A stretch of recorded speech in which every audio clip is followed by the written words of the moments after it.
Hey guys, welcome back to the channel. This is story about what if Naruto unlocks chakra chains in Wave Part 1. Before I start, please do support for more amazing content and comments for Part 2. Do consider to subscribe my channel and share my video to your friends and check out the description as well. Let's start the video. The ninja world is a far-reaching mysterious place filled with people who have the ability to use an inner energy they call chakra. The people who wield this incredible energy are known as ninja, or shinobi.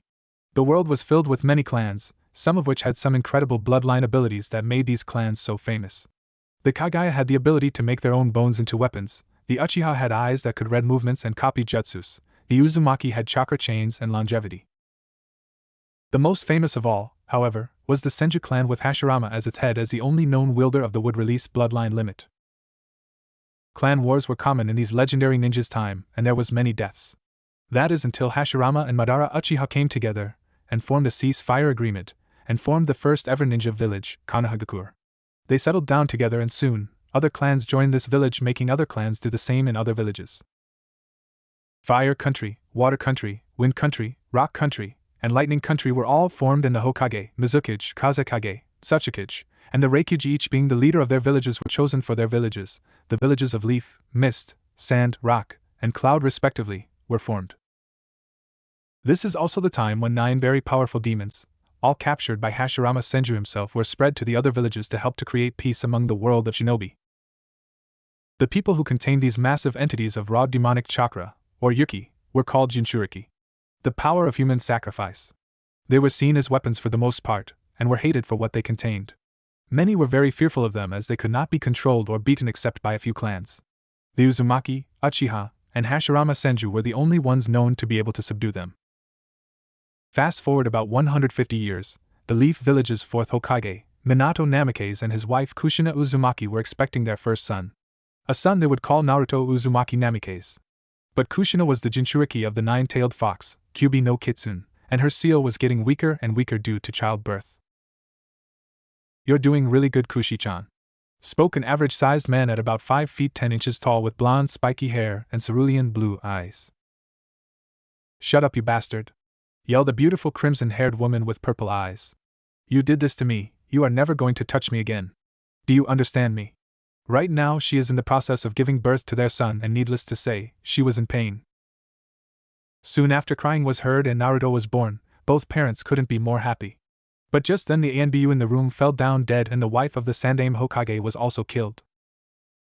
"Step away from the Jinchuriki Yondaime," spoke a man in a black cloak with an orange mask, spoke with holding baby Naruto.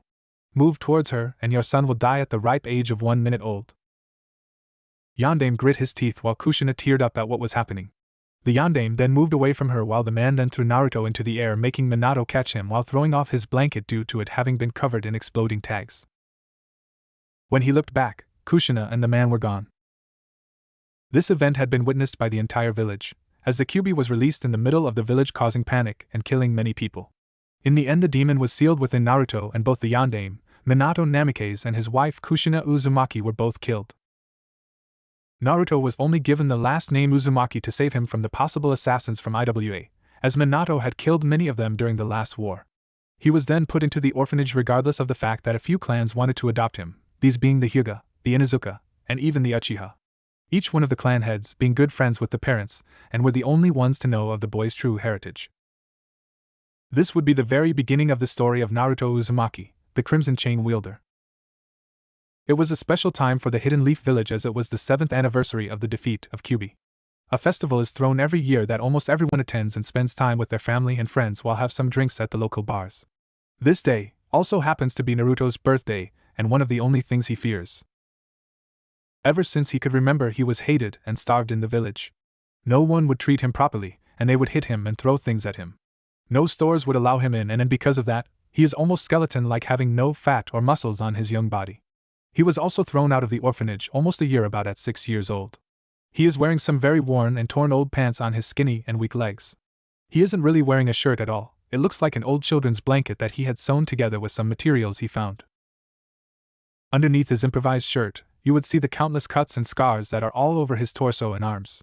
There is also a scar on his face that goes from the left side of his forehead down to right side of his cheek. He was lucky it didn't destroy his eyes though. There is another one on the left side of his lip that is straight down from the bottom of his nose to the middle area, from the bottom lip to the chin. He has golden blonde hair that is untamed and spiky, that is now filled with dirt. If it were clean, it would practically shine. He has beautiful blue eyes deeper than any sea. You can get lost in them if you truly looked into them, feeling his pain and loneliness, but also an unbreakable spirit, and will to never give up and never run away. He also has 3 whisker-like birthmarks on each cheek. He always wants to do the right thing and wants people's respect. He wants to end his suffering and wants to be strong enough to get their respect and help them. He wants friends and love more than anything, and he will do whatever it takes. But for now, he is just focusing on surviving for another night, as he is running from a mob of angry villagers with pitchforks, torches, and various blunt and sharp weapons. "Get back here, demon!" screamed one of the lead villagers. "We will kill you and avenge the 4th," roared an angry female. "Why? I've been good and I've never harmed any of you," screamed the village's shunned hero. This is the second ever mob he had to deal with, the first being on his 6th birthday, the day he was also kicked out of the orphanage. He was even abused there too, as he didn't get enough food and he could never be allowed to have fun with the other kids. He was forced to sleep in a cellar on the cold and unforgiving ground. No blankets, no pillow, no warmth. He had cried himself to sleep many nights, desperately wanting warmth and someone to hold on to. He wasn't even taught how to read by the matrons, but the Sandaime Hokage had made some time for him, and he was taught by him, and was given some books to read. He was actually a very smart kid, and he was able to hide very well for his age, and he could learn quickly and easily. For the last couple months he had been making traps and cooking animals he catches with herbs that he had read about. His trap making and patience were heightened, and he was becoming very skilled. He knew the village layout as good as he knew the back of his hand, but today was not his day, it seems. The path he wanted to take was blocked off, and there was no going back to the mob. Looking back, showing no fear for his chasers, he sees some Chunin in the mob, and he never breaks eye contact with them.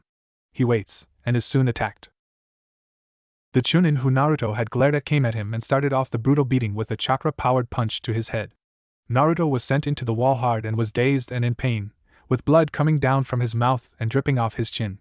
The other ninja in the group start to throw kunai knives at him, and they stick into his arms, chest, and legs, but not in lethal spots so they can prolong the torture. Naruto had grown used to this. They then grab him, and hold him to the wall. "Hold him for a second, Nanisher, let's stick him to the wall," the first Chunin says venomously to his friend. "Good plan, Hojito," the newly named Nanisher replies. "Let's see how this feels, you disgusting demon. I hope you rot in hell for killing my wife and son." "But I didn't kill anyone, I want to protect you all and be a hero. Please believe me, I don't want to hurt anymore." Our hero replies shakily from the pain, but he refuses to cry. "Shut up!" the Jounin Hojito screams as he plunges a kunai deep into both of his shoulders and into the wall, effectively keeping him in place. He cries out in pain as he looks to the mob that is shouting some of the most cruel things anyone could think of while they being to beat him. Punches, kicks, bats, knives, hammers, and other weapons that the mob could get their hands on constantly hitting his small and weak body. With his incredible willpower, he is able to last much longer than any grown man would be able to, but eventually he loses consciousness. "Foolish humans," a voice growls out angrily, disgusted at the treatment of the boy. "How could they treat the boy like this? It's not his fault that the queen of the Bijus, was sealed into his stomach." "I will help you out, young Naruto-kun," the voice thinks to herself. Naruto starts to stir after his torment, and finds himself floating on the surface of a 1-foot-deep sewer. Not knowing how he got there, he begins to look around in this dark and ominous room, wondering what happened and where he is. Where am I? Did the villagers finish torturing me and then they decided to throw me into some type of sewer? He spoke quietly. I don't know why they treat me so badly and call me a demon. Why? I'm a good boy and haven't hurt any of them like they say, and I've never wanted to kill them or anything either, so why? He asks again, and thinking that he is all alone, he starts to tear up a bit, and lets a few tears fall down his whiskered cheeks. Don't cry, little one. A booming voice speaks out. It sounds rough, but there is some kindness in there that Naruto can pick up on. It sounded almost pained, and that seemed to calm him down as he sat quietly. Come over here, the voice suddenly speaks out again without warning and scares Naruto, who can't see anything. Who's there? Where are you? He asks, slightly scarred as he starts to get into a sloppy defensive position, as he would never allow himself to just give up and die. The fox, seeing this, starts to frown, not wanting him to be defensive and hide himself from others who might want to be his friend. I can't believe the villagers did this to him. He shouldn't be like this. He should be a happy little boy with lots of friends and people to love. It's truly a shame. She thinks sadly to herself, but then decides to speak to him. Don't be scared, little one. I promise I won't hurt you. Just follow my voice and you will find me. Slightly reassured, Naruto starts to go to the last spot the voice was heard from, only to see giant metal bars that look like a cage. They look like they go on forever up into the darkness that covers the entire ceiling. On one of the bars in the middle there is what looks to be a piece of paper that has what looks to him a seal on it. But that is not what gets Naruto's attention. It is what is in the cage that got his undivided attention. Completely in dark, with the floor just as flooded as every other spot, sits a fox. Normally this would be no big deal, but this fox was different. With crimson fur, it has 9 matching tails, matching eyes, teeth so sharp they look like they could easily pierce through steel, and was as tall as the Hokage monument. He instantly paled to a perfect white, not knowing that the fox was never evil at all. Wow, he manages to murmur out in the presence of the great crimson fox. "Who are you?" he asks, with his heart threatening to explode in his chest, as he has a bit of an idea. "I am the Kyuubi no Kitsune," the fox replies evenly while making eye contact, and she becomes impressed when he returns it. Naruto's face then scrunches into his own version of a thinking face. "The Kyuubi? Are you the reason my life is so terrible then?" he asks, as he knew more than he let on for his age. The fox then looks really surprised at that, but quickly looks down with a guilty expression comes across her face. "You are correct, Kit, and I want to say sorry. I never meant to attack your village of Konohagakure," she explains quickly and calmly, while trying to hide the sadness. "What do you mean? Are you saying it was some kind of accident that should have never happened? And where are we?" Naruto questions skeptically, with a little anger in his tone. "It was kind of like that. I was controlled into attacking the village. I never wanted to kill all those innocent people of Konoha. And this is your mindscape. I've been here ever since you were born," she says quickly, fighting tears of guilt for ruining the life of someone she has come to respect and admire. She has felt terrible having to watch the boy suffer for his whole life until now. She has seen the determined look in his eye, and she knew that he kept his kind spirit no matter what happened to him. She has become very interested in this little human, as any other person would have snapped long ago. She has decided that she wants to help this boy that she has come to respect, and she knew of a way that she could help him. "I see, but can you please explain more so I can fully understand that story?" he asks. "It is a long story, so I will give you the easiest version and the shortest version," she says. "I was your mother's prisoner before yours. Her name was Kushina Uzumaki. I respected her, and we were on good terms with each other. On the day of your birth, the seal on her stomach was the weakest. This means that I could have gotten away easily, even if I never intended to. A man who I believed to be Madara Uchiha then came and kidnapped your mom and released me. After he did that, I looked into his eyes by mistake and his Sharingan took control of me.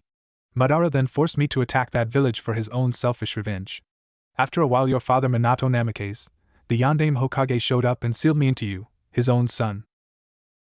At the mention of his mom and dad he had frozen. He had always thought of his parents, and whether or not they had just abandoned him or died for the village. He starts to cry for the one of the first times in his life, finally knowing a small amount of information of his parents. "Is my mom gone then?" he asks through his cries. The fox, letting a single tear slide down from her crimson eyes, replies, "Unfortunately, she is Naruto-kun. She truly missed her previous host." Quickly composing herself, she continues, "She would have wanted you to be happy, Naruto-kun. She loved you very much, and so did your father. I want to help you, and I have a way that I think you will enjoy," Kyuubi said to the boy, who now looked at her like she was Kami. "I believe your bloodline has awakened, and in your body's time of weakness, I have strengthened it by a good amount." "Bloodline? Are those the things that the weird white-eyed people have?" he asked excitedly, which made the fox laugh a bit, and also made her respect him more that he could even laugh at this time. "Very good, Naruto-kun," she replies. Then she suddenly figured out she had added the kun suffix to his name for the first time in her speech, and she blushed a bit in embarrassment, hoping that he wouldn't catch it. She looked and saw that he blushed a bit, and she winced a bit, as she had never called someone with the kun before, but she decided to move on. "Anyway, it is like those people, the Hyuga, I believe. Yours is not a dojutsu though, it is more of a body-type bloodline called the chakra chains." "Chakra chains, huh, sounds pretty awesome," he replies childishly. "Can you tell me what exactly it does?" he yells, doing his best to keep from jumping up and down or blushing at his chosen suffix for the fox. Blushing from the chan suffix and smiling at his playfulness, she explains, "Of course I can, Naruto-kun. I am the queen of the bijus after all, okay to STA." "Queen?" Naruto interrupts and begins blushing more that he was called with a kun. "You're a girl fox?" "I am. Would you like to see my human form?" she asks playfully. Her grin widens when she sees his nodding. "Okay, just 1 second." Then she is suddenly covered in a dark red light and begins to shrink. In her spot is now a teenage girl about the age of 17. She has bright red hair, with a beautiful and flawless face. She has crimson eyes matching her fox form and tails and fox ears on the top of her head. She has a killer body, which he can tell by the almost see-through tight, crimson kimono. Breasts are around high B-cup, not too big, not too small. She has wide hips with a killer bubble butt. All in all, she is breathtaking to look at, and Naruto is blushing like crazy, trying to stop his already shaking knees from giving out on him.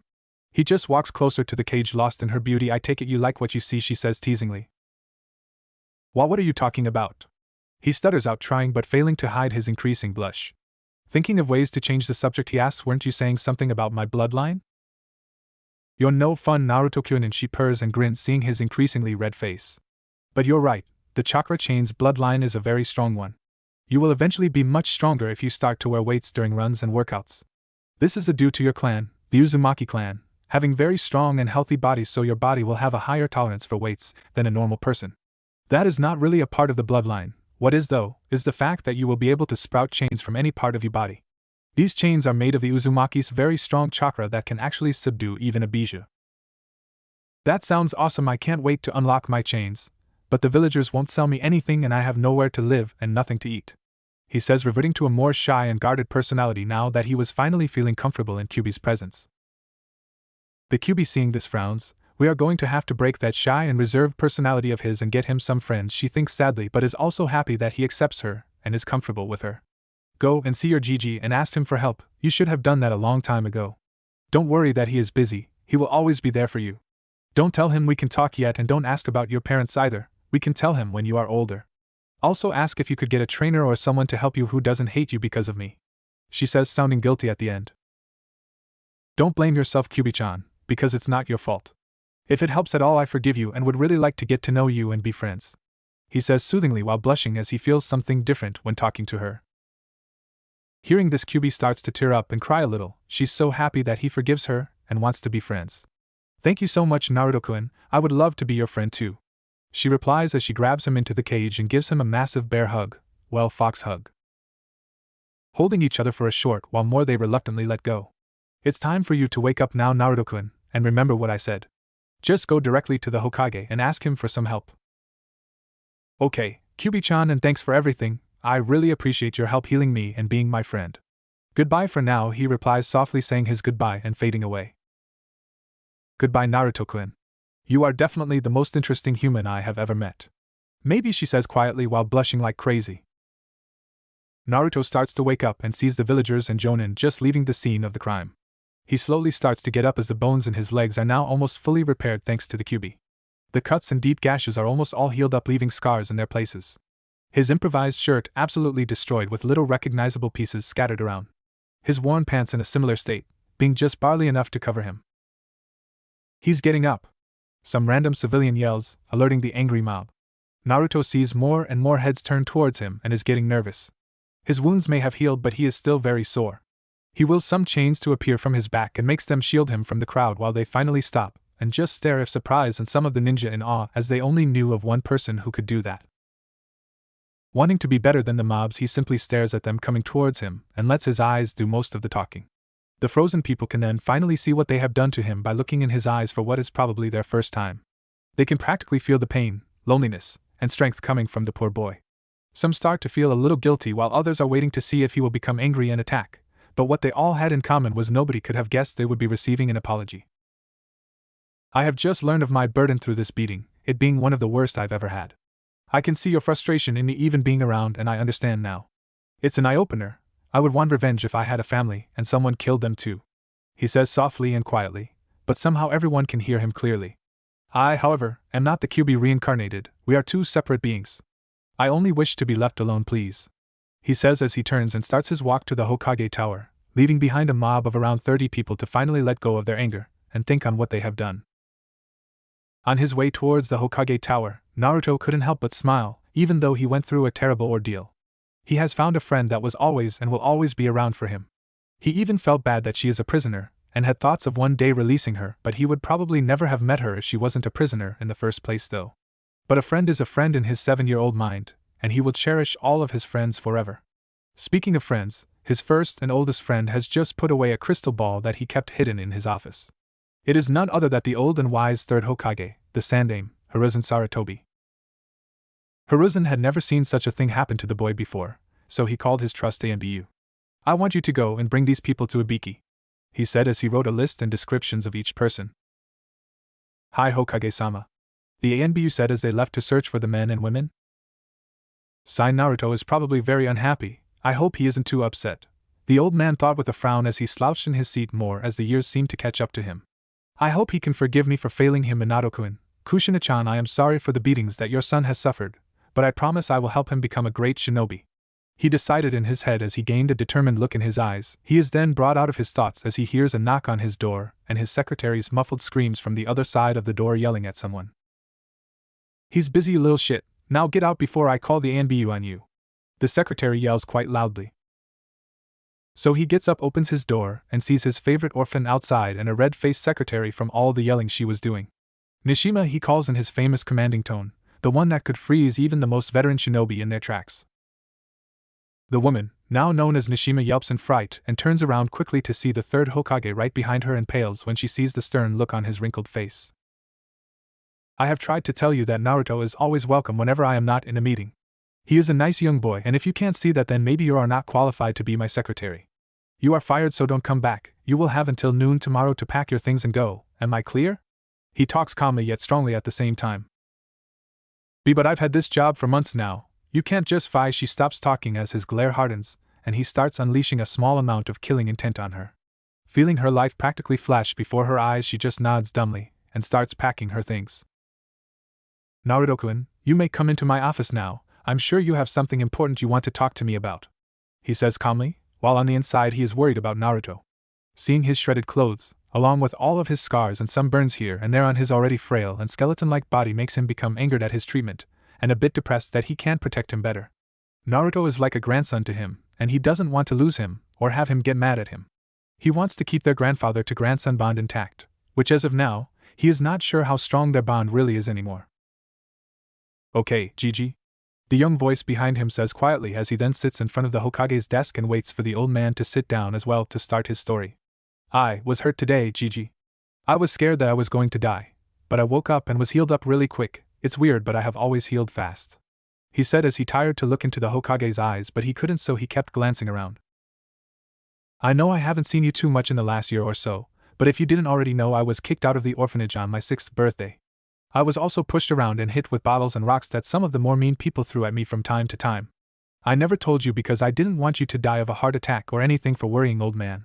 He jokes and chuckles a bit hollowly, hoping to lighten the mood, if even a bit. Hiruzen didn't laugh at all. A deep frown was too busy covering his face. Inwardly he was fuming. He never heard that he was kicked out of the orphanage. What did he eat? Garbage. Naruto-kun, you should have told me that they did all of that stuff. Why didn't you? And how did you survive? He asks, momentarily forgetting his anger for curiosity. Well, first I tried to ask people for some spare food, but they either hit me and said I didn't deserve it or just ignored me altogether. I then started to eat out of the garbage from then on, or anything I could find really. Some people would even try to stop me from eating that, but I still managed and learned quickly to be really quiet and take the garbage at night time. A ramen stand with really nice owners had let me eat for free whenever I went, but I didn't go so much because I didn't want to get them hurt. It was the Chirakas, I think.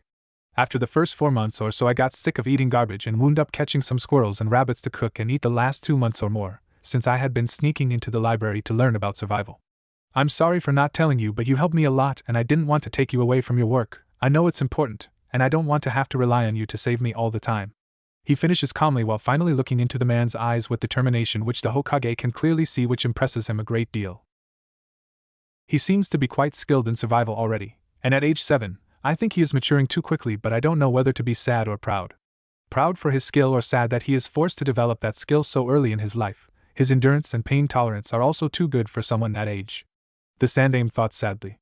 Well, Naruto-kun, I'm impressed with your natural survival skill and endurance, but you should have told me about this. I will see if I can find an apartment for you to live in, on the one condition that you come to me if anything bad happens again, and I will fix it. Do you promise? Of course, Gigi, he responds in his normal happy voice that makes the Sandaime happy that their bond is still strong and Naruto is still alright. Before I go, Gigi, I also wanted to ask if you could buy me some new clothes and help me to become a strong ninja so I can protect the village and my precious people that I hope to find. He asked quietly, almost feeling like the old man would say no. I would love to help you be a ninja, Naruto-kun. I could help you use your bloodline, the chakra chains, as I saw you awaken it. Also, we will get you some new clothes and supplies. You can't be a ninja without some good ninja clothes, and a good ninja is always prepared for everything, so I will buy all your clothes and supplies. Hiruzen says. Awesome. Gigi, that would be great, and I promise to help all the people of the villager through the good times and the bad. I will be just as good a ninja as you, if not better. I promise you that, and I never go back on my word. Naruto shouts enthusiastically. I know you do, Naruto-kun. That is a great quality in any man, and I'm sure you can surpass me in time. Now let's go get you those clothes, and then we can go get ramen, he says, seeing that his story has taken a good amount of time, and it is now around dinner time. He then grabs a nearby blanket to cover up the young blonde boy in his office. Alright, Ramen, you're the best JI. Naruto shouts and starts jumping up and down in excitement. On their way to a nearby ninja clothing store, the Sandaime can see the angry glares cast at his young companion. Fools, not even being able to tell the difference between a young boy and a nine-tailed fox. While Naruto, however, is mildly surprised at seeing the glares. Well, that's not entirely it, he is surprised at the lessened amount of glares. He even saw some of the people who beat him earlier which seemed to not have been picked up by the ANBU. Some of them looked at him with clear guilt in their eyes, and some even waved and smiled at him. There were still other people who looked past him and ignored him, and some of the usual glares and killing intent, but not as much as before. Shortly, they arrived at the store they were going to. It looked like any normal store to Naruto, but he also thought it was just a cover-up, as he could almost sense something off about the store. They then enter, and immediately Naruto's eyes widen in surprise. Wow! The Sandaime chuckles at his grandson figure. Wow is right, Naruto-kun. I'm assuming you thought it was just a normal store by the appearance outside. That was a genjutsu to make the store look normal to civilians, but a good ninja will be able to break it. The genjutsu also acts like a marker. It pushes away civilians but attracts ninjas to the store. He explains. Wow, do you think I could learn something like that too? Naruto asked, hoping it was a yes, as he would like to try to hide some of his scars, mostly the ones on his face, so he would be more normal. If you can get your chakra under good enough control, you may be able to use some genjutsu, but not a lot, as you have too much chakra. The higher ranked ones would be somewhat doable due to how much chakra it takes, but other than that you will not be capable of using too much genjutsu. He explains carefully, knowing it might upset Naruto. Oh, I see, Naruto replies somewhat sadly, wanting to be good at every aspect of being a ninja. But I will just have to be that much better in the other areas of being a ninja, isn't that right, Gigi? He replies with tons of confidence. Hiruzen just smiles at his determination and nods. Can I help you out today, young man? A gruff and strong voice suddenly sounds out. A man. Well, man isn't really the word Naruto would use, more like a bear. The man is easily 6 feet 5 inches, probably weighing around 300 to 350 pounds, all mostly muscle. He has a full beard that is short and well trimmed. All in all, he is a scary looking guy. Naruto becomes wary, but he doesn't look away and he doesn't back up, as he knows that his Gigi is there with him. Also, not sensing any hate in his voice helped out, so he just smiles and nods at the man. I want to be a ninja and protect the village, and I need some new clothes and supplies. Gigi will be helping me out today, he says to the man, not noticing the respect the man seems to gain at not being afraid of him. Well, then go ahead and look around while I talk to Hokage-sama, okay? The bear-like man replies. Naruto just nods and starts to look around, seeing all types of weapons and clothes, going to those first. He searches for a couple minutes and finally grabs some shirts and pants and goes to try them on. Shortly later, he comes out wearing all black ANBU style pants with a black shirt as well. He saw a cool trench coat there also, but when he tried it on, it was much too long. It was black on the outside, with the inside being like fur. The fur was soft and crimson. He had really started to like the crimson color after he met the fox. Thinking that it looked really nice, he was going to buy it so he could grow into it.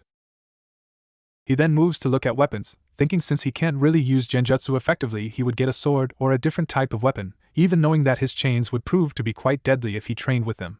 You never know when you could need a sword or 2 or maybe even 9, he thought to himself with a small chuckle as he had thought of how many tails Kyuubi had.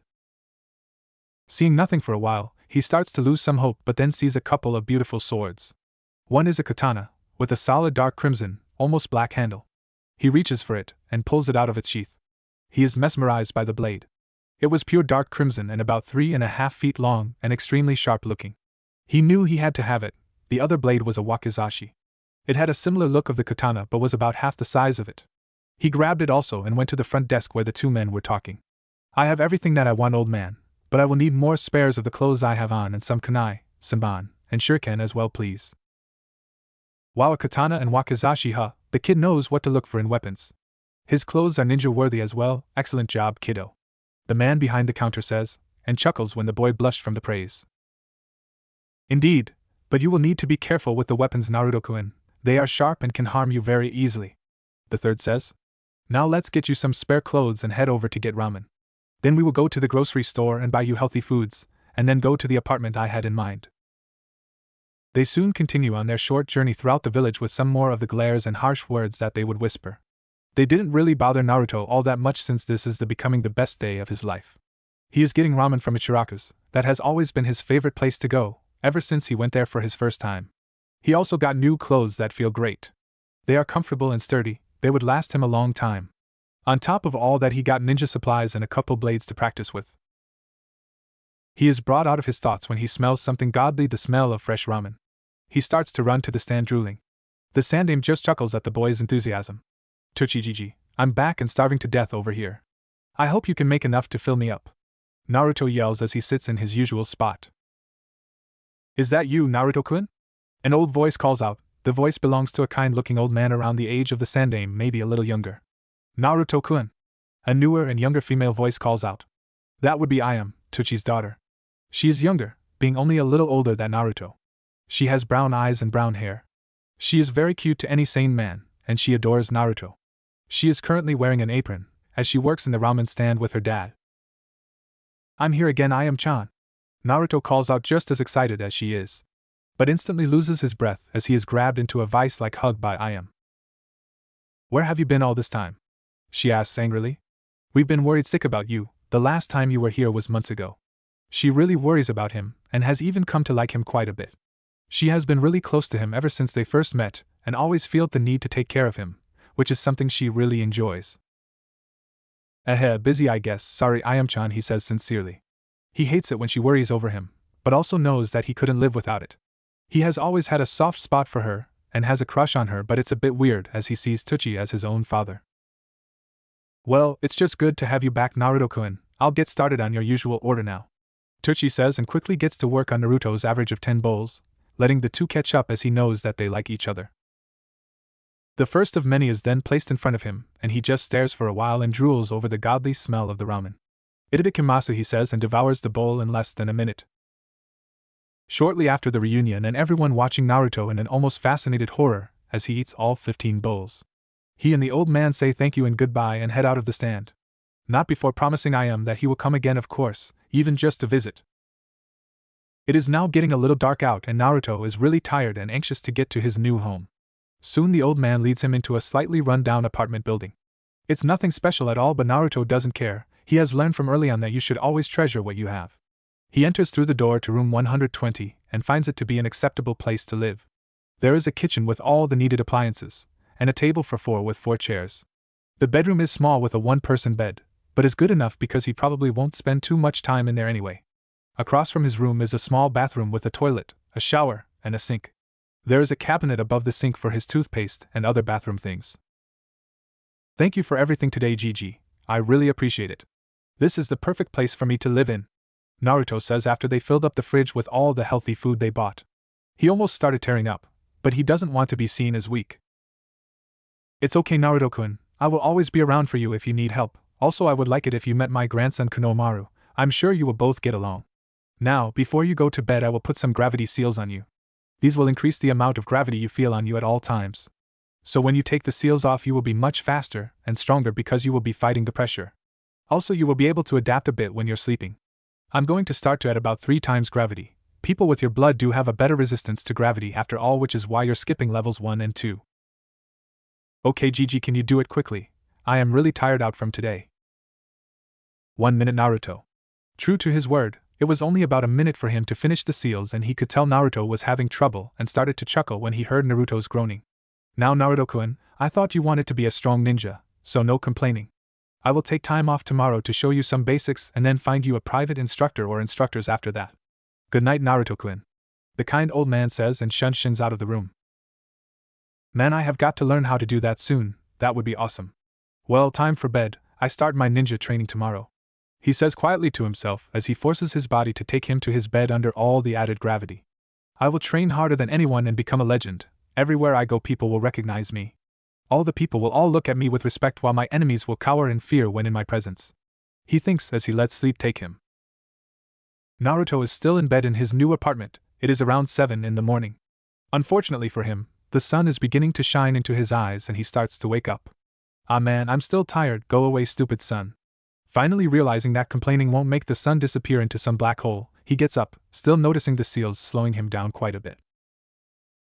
Alright, can't be complaining about getting up. If I do, what will I do about training?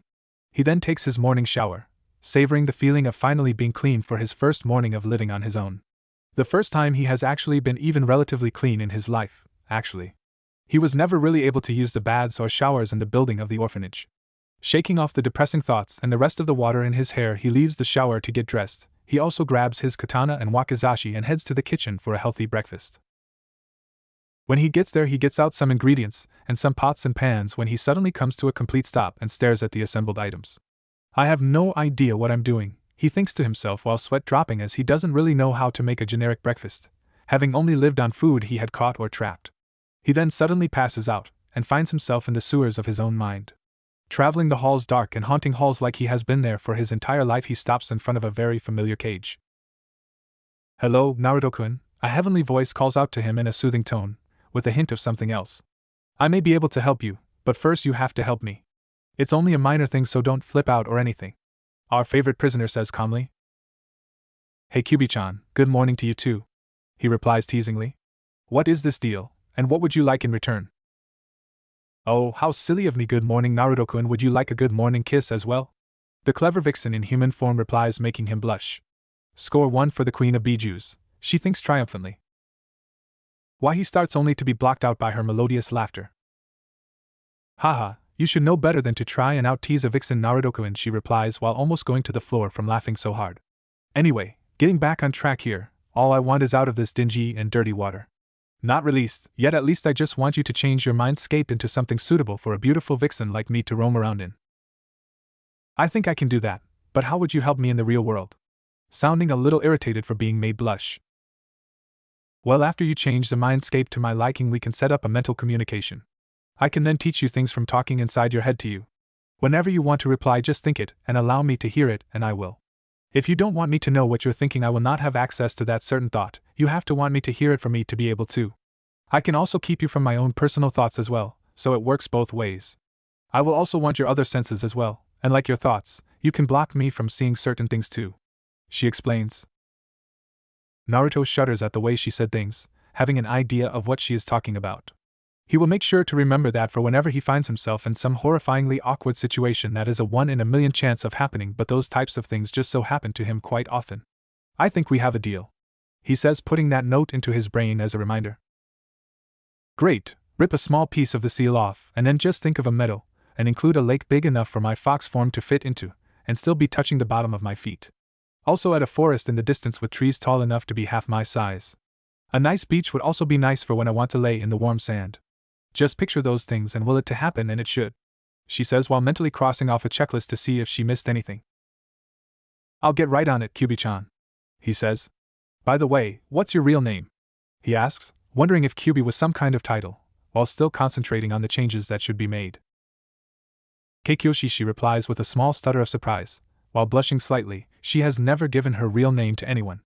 The only person she would really care about getting to know enough to tell them would be Naruto. Well, Kyoshi-chan, let's see what we can do about this sewage-infested dump. Not seeing the increasingly red face of his foxy prisoner. After a short time, the water at their feet begins to drain and soon grass seems to start growing.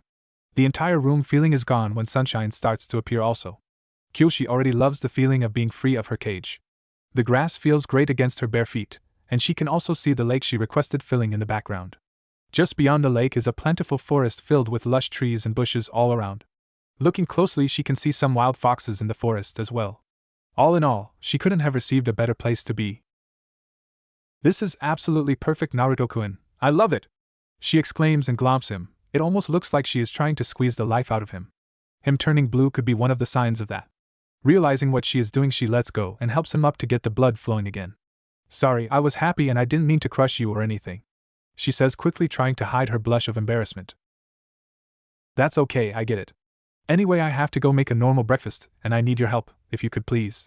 he asked happily, seeing that she is really happy. Of course, just think about leaving this place and you will, and remember to think of what you want to say to me and I will hear it. Right, goodbye for now, Kyoshi-chan. Goodbye, Naruto-kun, feel free to visit anytime. She said, already missing him a bit, as she had been all alone for quite some time, and she likes to interact and talk to others. Naruto then opens his eyes and sees the ceiling. You know, Kyoshi-chan, next time you want to drag me into my mind, try to warn me first. He thinks as his first test. Haha, but that's no fun at all, Naruto-kun. She thinks back teasingly while smiling a mischievous and foxy smile. Wow, it works. That's cool, he thinks back with a bit of awe in his tone. Are you doubting my skills, Naruto-kun? I would hate to think that you are. She responds in her sweetest voice, freezing him in his tracks as his instincts are screaming at him. WH what? No, I would never doubt your skills. How could I? You're the queen of the Bijus and the strongest of them all, heh. He finishes with his nervous laugh, hoping that his answer was good enough to the queen. Good, now let's get started. Soon after, Naruto is heading to the Hokage Tower, with a very slow walk, as he is still trying to get used to the gravity seals that were applied to him. Eventually he makes it there and finds a more neutral secretary at the same desk. He passes a lot to enter the Sandame's office. She is young, about the same age as the other woman, and she is also fairly good looking as well. Excuse me, miss, I think that Gigi is expecting me, can I go in now? He asks politely, trying to find out how this person might feel about him. She looks at him for a couple seconds to see if she recognizes him, and she does, but she simply smiles and nods at him. She normally would have been a little more rude after her aunt had died in the QB attack. That was before though, before a friend of hers told her what she and the mob did and how Naruto reacted to it, and she has decided to let it go and move on. Thank you is all he says, along with his trademark smile on his face that actually makes the poor woman's heart stop. She thinks he is really cute with that smile, but at the same time feels guilty at how he was treated so badly. She also smiles at how strong a boy he is for keeping his sanity, and she begins to respect him a lot. Why, hello there, Naruto-kun, I'm surprised to see you here this early. It's only like 8:45 a.m. I guess you were really serious about your training. That's always a good thing, he says approvingly. Now, before we begin, there are some things you should know. I will not baby you in your training at all, actually I'm going to make it harder on you. The academy starts in about 1 year and I want you to have a strong grasp on your bloodline when you get there, he says, dead serious to the young 7-year-old. Naruto could only gulp and nod dumbly. On top of that, I have found you a couple of different instructors for the different aspects of being a ninja. Don't worry though, they will not glare at you and they will treat you fairly. I have also told them not to go easy on you though, but I'm sure you can handle it. You will meet them at a later time, most likely tomorrow. Now let me grab some scrolls from my filing cabinet, and we can go. As they leave the office, Naruto can hardly control his excitement.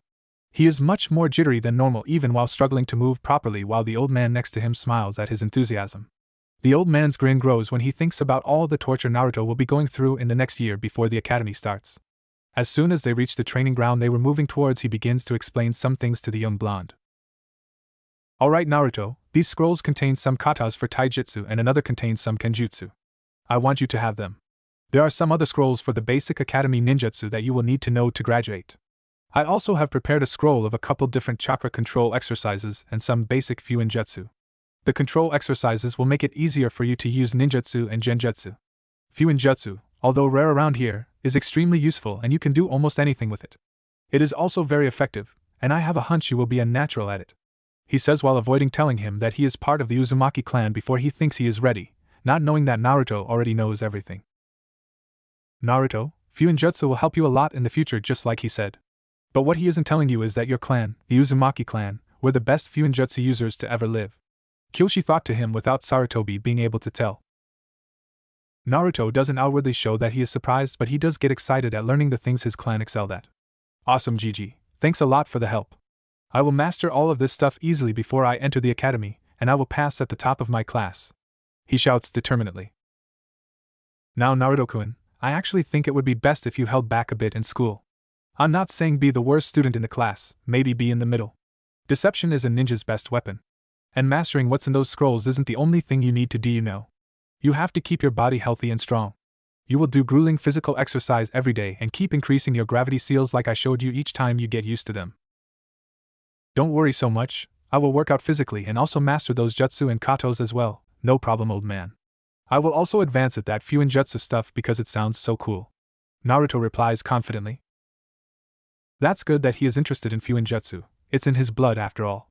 He thinks with a knowing smile which turns into a sadistic smirk. Alright then, tough guy, do 25 push-ups, sit-ups, crunches, jumping jacks, and then run 3 laps around this training field with only a 1-minute break in between each of them. He says with a dead serious look in his eyes. I also have some other things you will need to know, but I will tell you them when you are ready to hear them. What? Do you want me to die, old man, and why can't you tell me now? He asks as he lets his complaints known. A ninja doesn't complain, Naruto-kun. I will also find you a teacher to teach you how to act more appropriately, and I don't think you are ready for what I have in mind to tell you yet. Now go on, or I won't take you out for ramen at all this month. He threatens while Naruto begins to sweat comically. What, me complaining? I was just saying how much fun I'm gonna have pushing myself to the limit. He says immediately forgetting his complaints when his ramen was threatened. Time skip 1 year. It has been a full year since the day the Hokage got him the scrolls and started him off with his own physical workout plan. Along with his new and improved diet, he has been working himself to exhaustion every day. He is now 8 years old and a lot heavier than he was just 1 year ago, and not because he is fat. In fact, he is almost all muscle. He is a lot taller now, standing around 4 feet 6 inches, weighing about 90 pounds. He has a lot more muscle on him, but he is in no way bulky. He has a fairly flat and hard stomach, not a full-formed six-pack. If you really look, you can see the faint outline of it, but he will need to grow into it more. His arms are now bigger and harder than they were before. They are really good size for his age and size. Other than that, he still has the same spiky blonde hair that barely reaches to his shoulders. His eyes are probably what changes the most, not the color though, just the emotions that you can pick up from them. He is definitely good looking in any girl's or woman's eyes. He has mastered the tree walking exercise and all the ninjutsu he was given. All except the Bunshin Jutsu. Having too much chakra for such a low chakra draining technique could do that to you. Instead, he was given the Kage Bunshin Jutsu. A solid clone technique that is better than the original technique anyway. His taijutsu is also very good for a kid who hasn't even entered the academy yet. Having his gravity seal at level 10 helps with that. Surprisingly enough, his kenjutsu is his best skill so far, just barely above his fuinjutsu. He mastered the basics of seals and has done a lot of calligraphy to make his hand much more steady. Having good teachers can do that for you though. Add to the fact that he practically sucks up information like a sponge. He has only one genjutsu under his belt, and that is to cover his scars. He also applied a seal that will hold the genjutsu up for him. It took a lot of work, and it holds a lot of his chakra back, but having huge reserves takes away that issue. His teachers were Anko Mitarashi for taijutsu, Yudugo Yuzuki for kenjutsu, and Kurenai Yehi for genjutsu. His teacher on how to stay calm and act like a real ninja was none other than some Inuzuka, all banded together to help him improve his aim with throwing weapons along with anatomy to know where to hit with Samban needles to do the most damage and paralyze people. They also taught him more about herbs and poisons, although just the basics, and gave him the books to learn on his own. He was also taught more advanced trap-making skills, as he was already a natural. His already good stealth had also improved with the proper training. He also knows basics of how to dispel genjutsu, and how to find if he is in one, but his amount of chakra is just too much to learn much of actually making any, other than the most chakra-draining ones. Anko, Kurenai, and Yudugo were all great friends and always talked to one another about everything. They have all started to respect and admire the younger blonde boy for his mental strength and his amazing determination. Anko was the one who truly admired him the most, and the others would often tease her about being in love with the boy getting a nice pink blush from her. Sim was his teacher because she knows how to be forceful and can get her point across easily. She had also really respected the young boy as well as she was friends with his parents, and she had thought of introducing her kids to him, and maybe get him into her family with Hana. She can sense the alpha in him, and him being kind and respectful towards women helped out a lot too, so she thought he would be perfect for Hana. The two had actually met, and Hana definitely saw all the good in Naruto, and had become quite taken with the slightly younger boy. She had also met Anko and the others, and she was a bit competitive with Anko as her clan is quite possessive with the ones they like, and she knew that Anko liked him too. But Anko wasn't going to lose what she really liked either. Other than learning all of those skills, he also worked with his chains. They were upgraded by Kyoshi on the day of his beating to a crimson color. They were made stronger than any other Uzumaki's chains that ever existed, even stronger than his mother's. He has trained them to move in any direction at any time, and he can make them go through his feet into the ground. He has also been having some thoughts about his extremely attractive teacher Anko. Anko has dark purple hair that has held up behind her head, making a pineapple-like shape. She wears a brown trench coat over a fishnet shirt that leaves little to the imagination. He has tried to get her to wear something more to cover up her C-cup breasts because he didn't want anyone else looking at her. Of course, though, she would just tease him relentlessly, usually leaving him with a bloody nose and a cherry red face. She also wears a burnt orange short skirt that are a little too short, but he has to admit he likes it. What he really likes, though, is her personality, it being somewhat similar to his own. Kurenai is also a stunning woman with a brunette hair color that goes to the middle of her back. She has beautiful crimson eyes that also remind him of his chains and Kyoshi's eyes and hair. With all the crimson, it has quickly become his favorite color. She is calm and collected and hates perverts, which is why he tries not to stare too much at women. She wears a red dress that is pretty tight and squeezes her becup breasts. She also has some white tape on her legs and arms. He sees her as more of a sister figure like his other seniors, except for Tsum, who is like a bossy mother to him, not that he would ever admit that. Yugogo is a bit different than the other two. She has a similar hair color to Anko, but she keeps hers down. She is a bit quiet but is also loyal to a fault. She wears standard ANB gear being and wears the Nico mask. Tsum is a feral-looking woman that has relatively short and spiky brown hair. On her cheeks are the traditional red marks, similar to all the Inuzukas. She is a bit rough around the edges, but Naruto doesn't care. He still sees her like a mother to him, and he can see the concern she has for him even if she acts all tough. Kyoshi was also around and helped cover anything of the little things that some may have missed. Naruto also found himself getting these weird feelings towards her and Anko, as well as Ayame. He would have to talk to the old man about it later, but right now he is headed to his first day at the Ninja Academy. Naruto has also developed a strong bond with the Sandame's grandson Konohamaru when they were introduced, as he was hoping to make a good friend. Konohamaru always enjoys his time with Naruto, and has called him his brother many times, which makes Naruto very happy as he has always wondered what it would be like to have a family. Walking along on his way to the academy dressed in a black skin-tight t-shirt with black pants on. He also has his short-sleeved black trench coat with the crimson fur on the inside on and left it open. He has his katana at his side and his wakizashi strapped horizontally to his lower back with a belt that holds his coat closed. He was just minding his own business when he sees someone nearby. He sees a girl his age whimpering quietly walking in the same direction as him, while looking around almost frantically. She has a dark blue, almost black hair with pale white eyes. She is wearing a heavy-looking beige jacket that makes it hard to tell how developed she is, while wearing some dark blue ninja pants. All in all, Naruto finds her to be quite cute. "Hey, what's wrong?" he asked quietly as he walked closer to her. "Eep," she squeaks, not hearing him approach her at all. She finds him to be quite stealthy. The girl turns around while wiping a stray tear from her eye and then stares at the boy. She instantly looks away with a mild blush on her face. She recognizes this boy. She has seen him running through the village pulling a woman who is dressed very inappropriately, in her mind, through the village while she was standing on a heavy-looking wagon filled with rocks. That would be Anko's style of workout, all right. She was curious about him and followed him around that day. Ever since then she has been watching him from a distance. She really admires his strength and never give up attitude. "Hello, how are you doing today?" she asked quietly and shyly. If Naruto didn't have enhanced senses, he would not have heard it at all. "I'm doing good. What about you, and why are you looking all over the place?" he replies back soothingly, trying to calm the nice girl down. "I was going to the Ninja Academy for my first day, but I'm scared. What if I'm not good enough? If I don't do good, their father will be very angry with me, and I won't have any friends." The girl replies sadly, thinking this handsome boy would be the same as she was thinking.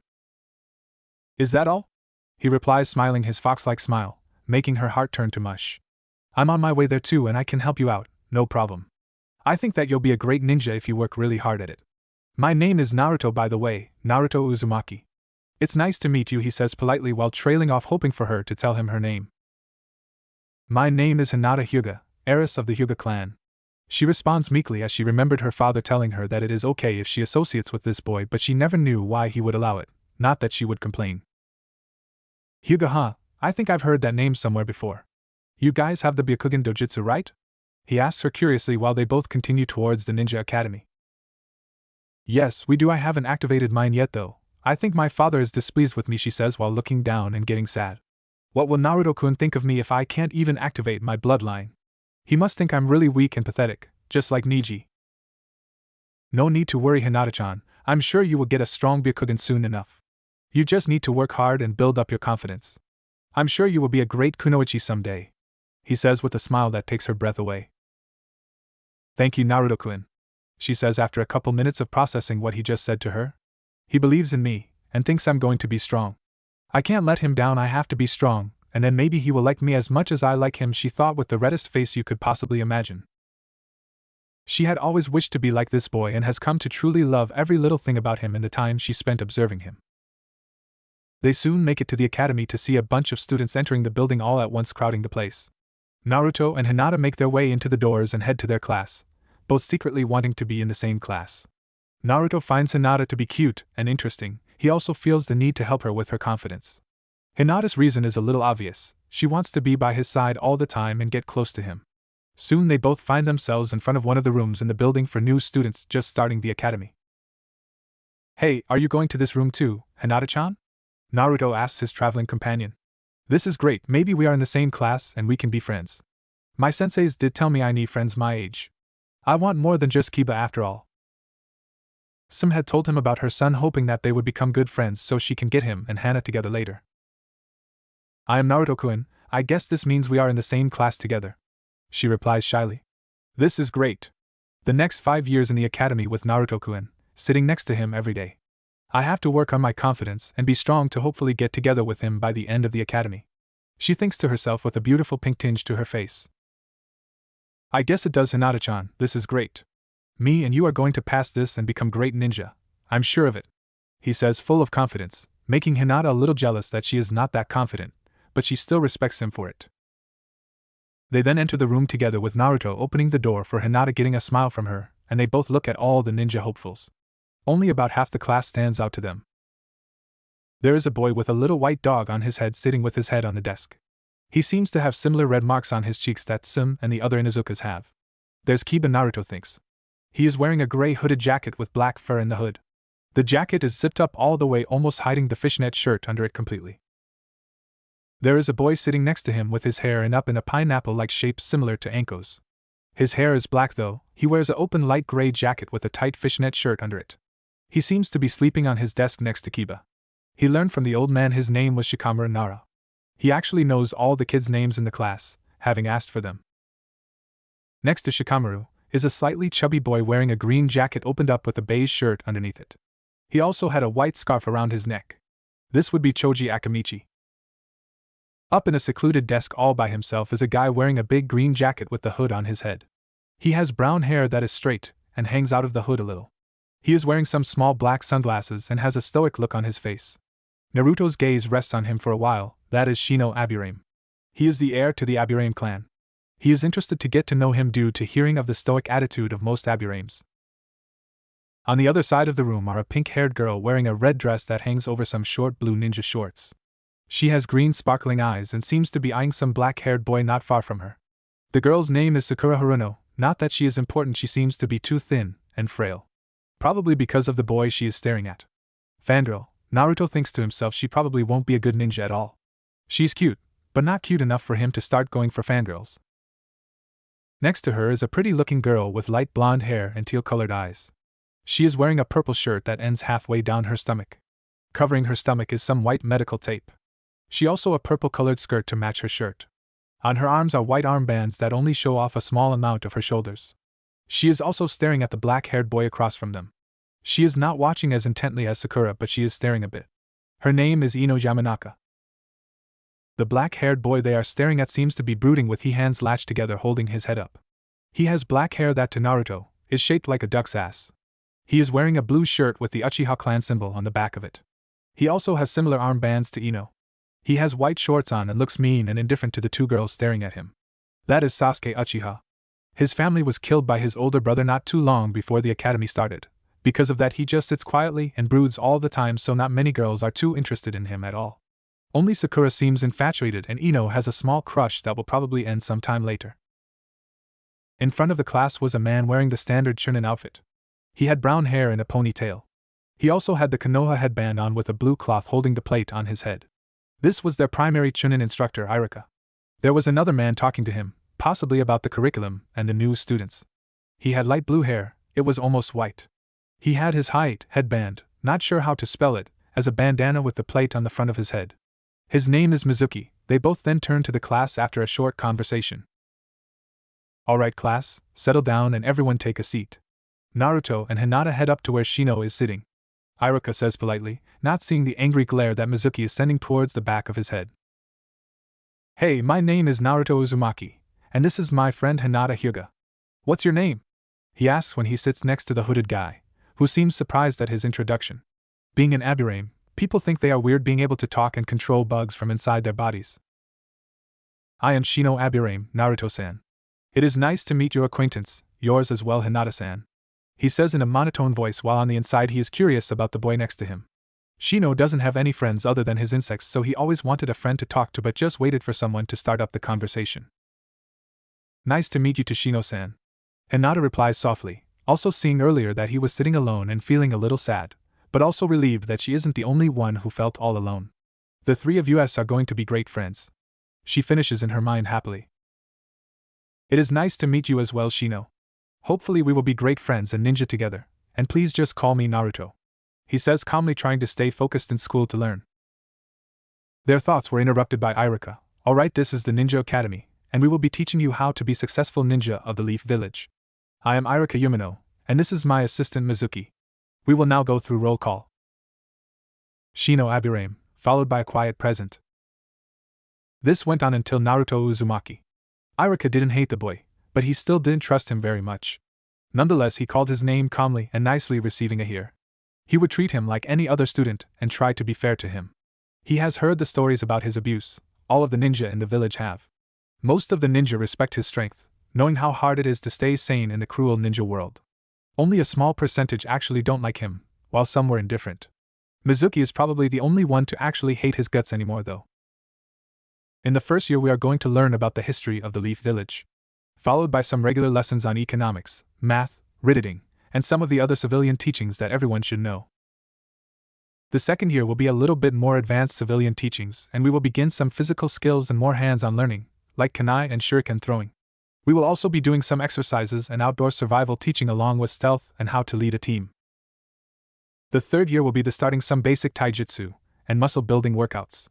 We will also work on some speed and refining your stealth. The fourth year will be ninjutsu theory, followed by teaching the most basic jutsus that may just save your life in any battle. We will work on those until you have mastered them completely. The fifth and final year we will be putting all the ninja fields together and reviewing the academy jutsus. We will refine your speed, strength, and taijutsu and prepare you for your ninja career. Time skip 5 years. Naruto, wearing his normal clothes with his katana and wakizashi in the normal places at his side and horizontally on his back respectively, is seen walking around the village. He is now 13 years old but looks older, around 16 or 17. He is basically a clone of the 4th Hokage, but with whisker marks on his cheeks. He is around 6 feet 5 inches, weighing about 250 pounds of mostly muscle. His six-pack is now fully defined to the point that it looks like Kami carved it from the hardest stone imaginable and sculpted a masterpiece. He is ripped, with bulging biceps that are not too big, but just perfect in a woman's eyes. His hair is still around shoulder length, not wanting it to get too long, but it is still as spiky and untamed as it always was.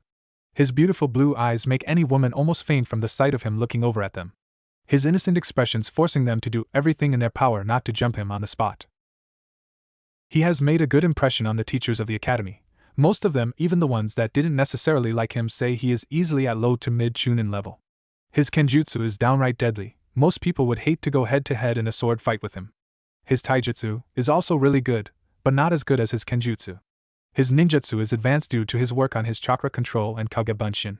He has a pretty strong set of jutsu from his senseis, having been taught the secret of Kage Bunshin. He still only has the one strong genjutsu from Kurenai to hide his scars with. Other than that, nothing that is effective works for him. He has also become quite adept in Fuinjutsu as well. He is not a master by any means, but he can tell a lot of different seals out from others and eventually break them down and learn how they work. He is easily Chunin, maybe even Tokubetsu Jonin, but he purposely let his academics drop a bit after that, aiming to be just average. He really just wanted to stay with his best friends Kiba, Shikamaru, Choji, Ino, Hinata, and Shino. He had made a lot of progress towards the civilians as well in the village, with about 55% respecting him and liking him. Around 15% still don't like him but leave him alone, and the last 30% are just plain indifferent. Hinata and Shino have become closer to Naruto also. Hinata is in love, but she has been all along. Shino has found a good friendship between them as Naruto constantly defended him against some bullies, even if he didn't ask or need him to do so.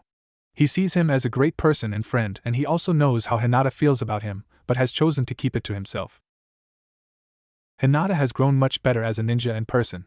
She is much more confident, not stuttering at all around anyone anymore. She is one of the best girls in the class. Shino has also become more outgoing due to being around Naruto for the 5 years they were friends. He now talks much more than he did, not just talking when he felt he had something relevant to add. Kiba quickly became one of Naruto's best friends in the academy also. He is loyal and always helps out. It is probably because he can sense the alpha material in Naruto. Akamaru, Kiba's companion, also likes Naruto and will obey him when needed. Naruto had gotten much closer to Hana as well and he really likes her too, but he is conflicted at liking more than one girl. Hana has also talked to Anko and Ayam about sharing the blonde hottie after a couple years of friendship with them because while the Inuzuka are territorial with their mates they can also learn to share but they will quickly attack any others that they don't approve of. The kids in the class see him as a really cool and nice guy and everyone at least gets along with him. All except Sasuke and Sakura. Sasuke hates him because of his strength, and that he is better than him and Sakura doesn't really hate him but she just follows Sasuke's horrible example. Naruto spent time during the 5 years getting some extra training on the side from his senseis from before the academy, becoming closer and closer to them, especially Anko. He is starting to get worried about having to choose one of the girls to date. That's why he is on his way to the Hokage Tower to ask his Gigi for help. When he gets to the Hokage Tower he greets the receptionist that is the same one who was working there for the last 6 years now. They quickly became friends but nothing more than that. They got along quite well with each other. Then he sees the old man behind the desk grumbling. Something about paperwork, and how it is the bane of his existence. Hey Gigi. I came to ask you for some help. Oh, and what do you need help with, Naruto-kun? He asks, genuinely curious. Well, I wanted some advice. I really came to like my sensei Anko, but I also like Hinata from the academy and Hana Inuzuka and I am from Ikaraka's. I was wondering if you knew what I should do. He asks timidly, a little embarrassed to be asking him a question like that. The old man just grins at his grandson's predicament, knowing full well what he is going to say to him. He is trying his best to hold his laughter for when he sees the look on his face. Date them all, he says simply. What? I can't do that to them, they deserve better than that, and besides they hate perverts. There is no way they would agree to share me, he says, frowning. Remember what I told you all those years ago, something about me telling you when you're older? Well, that time is now. You see, you are the last of the Uzumaki bloodline. It is much too rare to let die out, so the council has agreed to place you under the CRA. That is short for the Clan Restoration Act, and you will need to marry multiple women. Naruto just blanks out and stares for a while, then does what most would do, passed out. Well, that went well. The old man thinks while laughing uncontrollably. Shortly later Naruto wakes up and looks around to find himself on the ground in front of the Hokage's desk. Wow, old man, I just had the craziest dream ever. I came to you and asked for dating advice and you told me I was under some Clan Restoration Act or something, he says, shaking his head from the haze. I did, Naruto-kun, you need at the least 5 to 7 wives, he says calmly, while grumbling about young and lucky bastards. Naruto's jaw hits that ground at that 5 to 7 wives. That is a little ridiculous to him, but if he has to have at least 5 wives then all the girls he likes will be with him, and maybe more that he meets along the way. Am I going to be included in your harem? And Naruto-kun, Kyoshi purrs to him suggestively, while hoping for a yes. If that makes you happy, Haim, thinking to her teasingly while happy that she wants to be his first wife. They have gotten very close in the last couple years and talked every day. The Kyuubi blushes like crazy at being called princess, and is also letting tears of joy fall from her beautiful face. I have finally found the one, the perfect person for me to be mates with. This is the best day of my life. She thinks happily, while running around and grabbing a nearby baby fox. He loves me, he really loves me, Kitsune-chan, I'm so happy. She yells while holding the young baby fox, while the fox just wags its tail in happiness for its friend. Now that his problem is solved, Naruto heads to the academy for his final test. The test that will make him into a full-grown ninja in the eye of the village. The test that will be the very first step in attaining his dreams. Naruto is now headed to the Hinata's house to pick her up and walk to the academy together like they do every day. Good morning, Naruto-kun, ready for us to become genin? She asks confidently, as she has really changed to the liking of her clan and herself. Her father had been very encouraging of her being close to Naruto even if the elders are not too pleased about the situation. Hell yeah, Hinata-chan. I've been ready for years now. So let's hurry to Shino's house and get him. He replies confidently and they head out on their way. They have been doing this together for years now, so she just nods and follows him. As they approach the Abdurrahim clan home, they see Shino waiting for them patiently like he always does. Naruto sees him and smiles. Hey Shino, how are you today? I'm good, Naruto. How are you and Hinata-chan doing today? I'm doing good today, Shino-kun, thanks for asking. Hinata replies, while she is inwardly nervous. This was the day that she would confess her feelings for Naruto. I wonder how he'll take it. She wonders. I'm good too, so are you ready to make genin? He asks as they begin their journey to the academy. I think all of us are going to make it no problem. I think I am ready, Naruto, but you have been ready to be at least a Chunin for a couple years now, maybe more, and everyone knows it at the academy. Shino replies with a light chuckle as Hinata joins in, giggling too as they continue on their way. They soon enter the academy and sit in their normal seats that they have always sat at ever since they first met on the first day. They always enjoyed sitting in the back of the class and talking to each other and their other friends while Iruka-sensei taught the others the things they already knew. Hey Naruto! What's up, bro? Are you ready to pass this test and become ninja? A voice calls out and Naruto turns to look at his best friend Kiba. Hey Kiba, I'm 100% sure I'm gonna pass, and I'm doing good today. How about you and Akamaru, think you're gonna pass? He questions back with a smile. Of course we're gonna pass, Naruto, what do you take us for? Kiba replies back with a laugh, which Naruto joins in on, and Shino, Hinata, and him take their seats after wishing him luck. Troublesome, hey Naruto, how's it going? His good friend Shikamaru replies from in front of him, sounding bored. Hey Shika, I'm good, how about you? So you gonna pass or just say it's too troublesome and give up? Is his humorous reply with a hint of sarcasm, meaning it to be a joke and not an insult. Shikamaru just grins at his friend's comment and replies, you know my mom, it would be way too troublesome to hear her nag about me failing this test, so I guess I have to pass. Well, I know you don't need it, but good luck anyway, man. Naruto says back as he knew about the Nara clan, having been invited over before. Alright, class, settle down. Iruka says, trying to calm the teens down. It doesn't work. Quiet down please, still nothing. Shut up you idiots, I'm talking to you, he screams with his patented big head jutsu. Seeing the fear-stricken students' faces is always hilarious, which is another reason he likes to do that to them. Seeing that they are calm, he begins. Alright class, today is the final day of the Ninja Academy. I just want to say it's been an honor teaching you all these last 5 years. When I call your name you will follow me into the dojo for target practice and the academy jutsu. Shino Abirame, he gets up and starts to walk up but feels someone grab his arm and turns around. Good luck Shino, Naruto says, and Shino just nods in understanding with a quick thank you to his friend.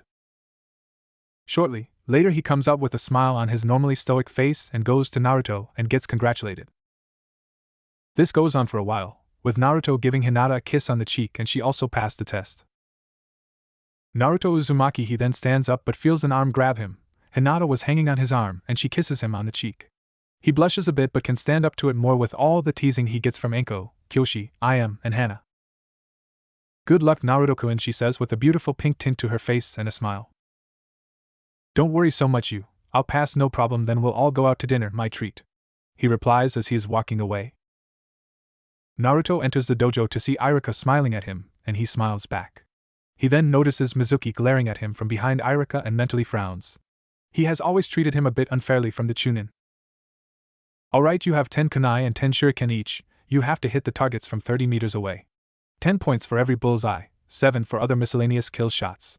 You need at least 70 points to pass on each, not like that's a problem though, you always do way better than that. Iruka finishes smiling. Good luck. Naruto heads to the line, and slows his breathing. He feels the weight of the kunais in his hands and pictures where he wants to hit the targets. After a short while he lets them all fly at the same time. All 10 kunais sailing through the air at a good speed and great balance. They each impact the target, and Naruto just turns around for the shuriken to see the faces of his instructors. Both of their jaws are now touching the ground. He just got a perfect score, each one of the kunai hitting at the middle circle of the target. 100 points, huh? That's my best yet. Awesome. Naruto nods happily. You just got 100 points, how is that possible? 70, I could see, but 100, that's highly advanced, especially for throwing them all at the same time. Iruka states in disbelief. Mizuki just looks pissed off. Damn demon, I need him to get the forbidden scroll of sealing. How can I convince him if he doesn't fail? He keeps to himself. Well, I'll record that for the record books. Here are the 10 shuriken now. Throw them whenever you are ready. Iruka says proudly. Alright, Naruto says as he takes the shuriken and heads back to the same line he was at before.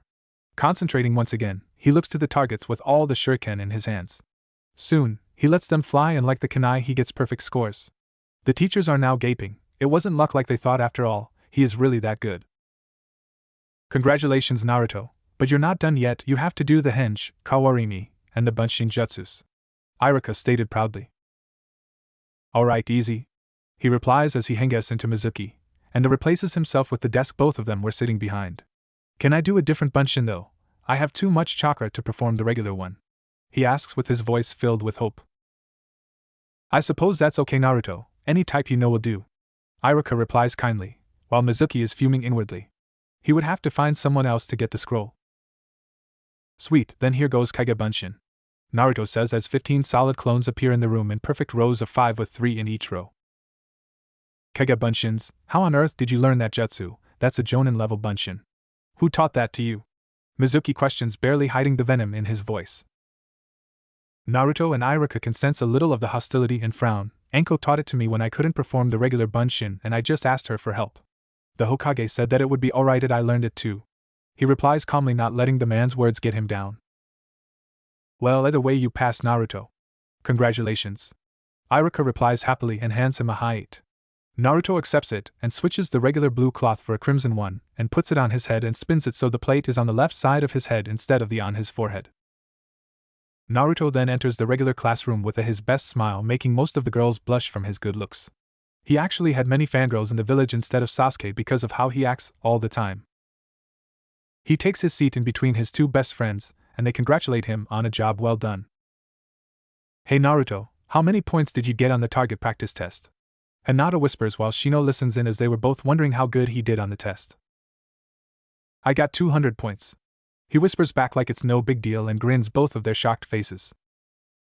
Team placements will be next week in the same spot around 8:30 a.m., so don't miss them for anything, Iruka states as the new genin leave the school as he watched them all leave while smiling happily. With the day at the academy done, Hinata, Shino, and Naruto head over to his favorite spot, Ikaraku's. Hey Ayam-chan, can the new ninja of the leaf get some service over here? Naruto asks playfully as he sits down. Ayam then looks at him and smiles while walking to the other side of the counter and hugging him tightly. This didn't seem to sit well with Hinata as she glared at her for a bit before letting it go, as she just hoped it was a brother and sister type bond. Ayam saw this and was a bit worried as she, Hana, and Anko were going to try and share him, but she was just a normal ramen girl and not a ninja. She felt like she would lose him to the others and didn't really want any more girls in their group. Congratulations Naruto-kun, you too Hinata-chan and Shino-kun, she said, shaking off her mountain of mixed feelings. Thanks, they all reply together while Naruto gives her a tight hug, making her blush a bit as she sees him blush too, giving her a lot of hope. Ayam then gets to work on their usual orders. Seeing them eat there often made her remember them by heart. So, do you two know of anybody who didn't pass the test of our grade? Naruto asks. He had heard about the fangirls all failing. Well, most of your fangirls failed along with Sakura Haruno, Shino replies while somewhat happy that they will have less fangirls to deal with. Yeah, that's all I heard too, Hinata adds in. Yeah, that's about all I heard too. Maybe if they would have trained harder they could have passed with us, but there's always next time. Shortly after they get their food and start to eat while talking about everyday things. Suddenly Kiba with Akamaru, Choji, and Shikamaru all run into the stand wearing their new headbands in a hurry. Hey Naruto, you know that one girl, Sakura Haruno, right? She stole the forbidden scroll of sealing and the Hokage is ordering all ninja available to find her, Kiba says quickly while also trying to catch his breath. Well, catch your breath for a while, me, Shino, and Hinata will head out to search for her. I'll give you guys 5 minutes to catch your breath and then go the opposite way that we go. Stick together and don't try to scare her off too much, alright, Hinata, Shino, time to go, Naruto states in a serious voice, the voice of a true leader. All of his friends obey him without question and the group of 3, 2 boys and a girl head out, followed 5 minutes later by another group of 3, this one all guys. Alright you two, Hinata-chan, I need you to activate your Byakugan and search all around for Sakura. Shino, I need you to send your bugs out in all the directions we aren't currently going towards. I will also send out Kage Bunshins to search as well, understand? He says calmly while his 2 teammates just follow his orders with no hesitation. Something about the blonde just made you want to help him in any way you could. Hi, they both respond and get to their tasks. I will alert you if my bugs find anything, Shino says calmly. After spending around 15 minutes, Shino's bugs finally spot Sakura. Naruto, Sakura is about a mile to our east looking through the forbidden scroll, he says calmly. Alright, good job Shino, can you see her Hinata-chan? Naruto asks. Hi, but that's not all, it seems like Mizuki and Iruka-sensei are on their way towards her also. I estimate that Iruka will be there in 1 minute and Mizuki in 2. she says quickly while trying to catch her breath. Alright, we should be there in about 4.5 or 5 minutes if we hurry. Start channeling more chakra to your legs and let's go. However, he sees they are tired. Never mind you two, you should rest up and I'll go on ahead alone. What, but we want to help you, we aren't too tired. Hinata says, trying to convince him to stay. He's right, Hinata-chan, we won't make it in time. With his stamina he will make it, plus there are 2 senseis there to help. He will be fine. Shino says, acting as the voice of reason even if he wants to go too. Seeing his point, she reluctantly agrees. Alright, you go ahead and we'll catch up later. The 2 friends then sit down and watch him disappear into the night. Be safe please Naruto-kun, Hinata thinks. Naruto soon makes it to see Mizuki up in a tree and Irika against an old shack with kunai surrounding him, and one deep into his left leg. Sakura, don't give him the scroll, he is trying to trick you to take it. Irika yells out. Don't listen to him, Sakura, he is just trying to make it so you can't get Sasuke. He doesn't want you to find the man of your dreams. Mizuki says equally as loud as Irika, and the worst part is Sakura is believing him. I'll get Sasuke-kun to love me no problem. Irika-sensei must be jealous that I found true love and he didn't, she screeches dumbly, only with slight hesitation as she is really scared. She then starts walking over to the tree Mizuki is in and is about to throw the scroll up to him. Hey Sakura, I wouldn't give that scroll to him, he is a traitor to the village and you're just playing right into his hands. Naruto calmly states as he walks out into the open, getting everyone's attention on him. Haha, the demon, ha, I never thought I would see you here. Mizuki taunts him. You probably want the scroll for yourself, but first, tell me, do you know why people seem to hate you? Mizuki asks. Why? Naruto asks, pretending to not know, even though he has known for many years now. Mizuki, no, it's against the Sandame's law, it's forbidden. Irika yells, hoping to stop him from telling the truth to Naruto. 13 years ago the 9-tailed fox attacked our village and killed many of our civilians and ninja. The beast was said to be unstoppable, there was no way the 4th Hokage could kill the fox, so he sealed it away into a baby boy. You were that boy Naruto, you are the 9-tailed fox. Mizuki yells and starts laughing like a crazy person. Well, what, he is the fox? Sakura asks, getting confused and really scared. She never really liked Naruto, he always beats Sasuke in their spars. If Mizuki is saying he is the 9-tailed fox, then it must be true. He's a demon, I have to spread the word to everyone and then Sasuke-kun will love me. He must have been cheating in all of those spars anyway. She thinks dumbly. Haha, you're one hell of a fool, Mizuki. Me and Kyoshi-chan are completely different beings. I've already known about the fox for about 6 years. Naruto finally admits. This seems to make Mizuki angry. Really then, well, I guess it's time to kill you, demon. He says as he grabs his giant shuriken off his back, getting ready to throw it.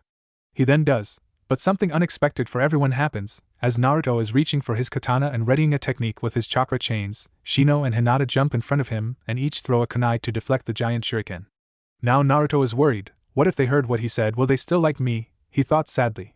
But he realized that it's not the time to be depressed, so he issues his orders.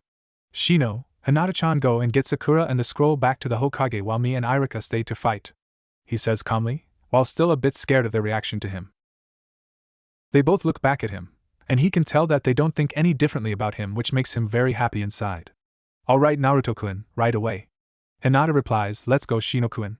Seeing his nod, both of them go to grab Sakura. When she resists, Hinata is forced to knock her out while Shino takes the scroll. Hey, give me that scroll. Mizuki commands as he jumps as fast as he can at the unsuspecting friends. Too bad he wasn't fast enough as Naruto hits him from the side. If you ever lay a hand on Hinata-chan or Shino, I'll kill you. Naruto says in a voice that would make any sane man wet himself, but it reassures his 2 friends that he is truly a good person and a great friend. Unfortunately, Mizuki is not a sane man at all. Oh, really now? What are you gonna do to stop me, demon? I'll destroy you with one punch. He yells arrogantly, completely missing the fact that Hinata and Shino are long gone now. Try it, fool. Give me your best shot and I'll return it 1,000-fold. Naruto states in the same tone as earlier. Kegebun Shinjutsu, Naruto called out, and Mizuki's eyes then widen in fear. All around are hundreds of shadow clones. They are covering the area all around, in the trees and on the ground.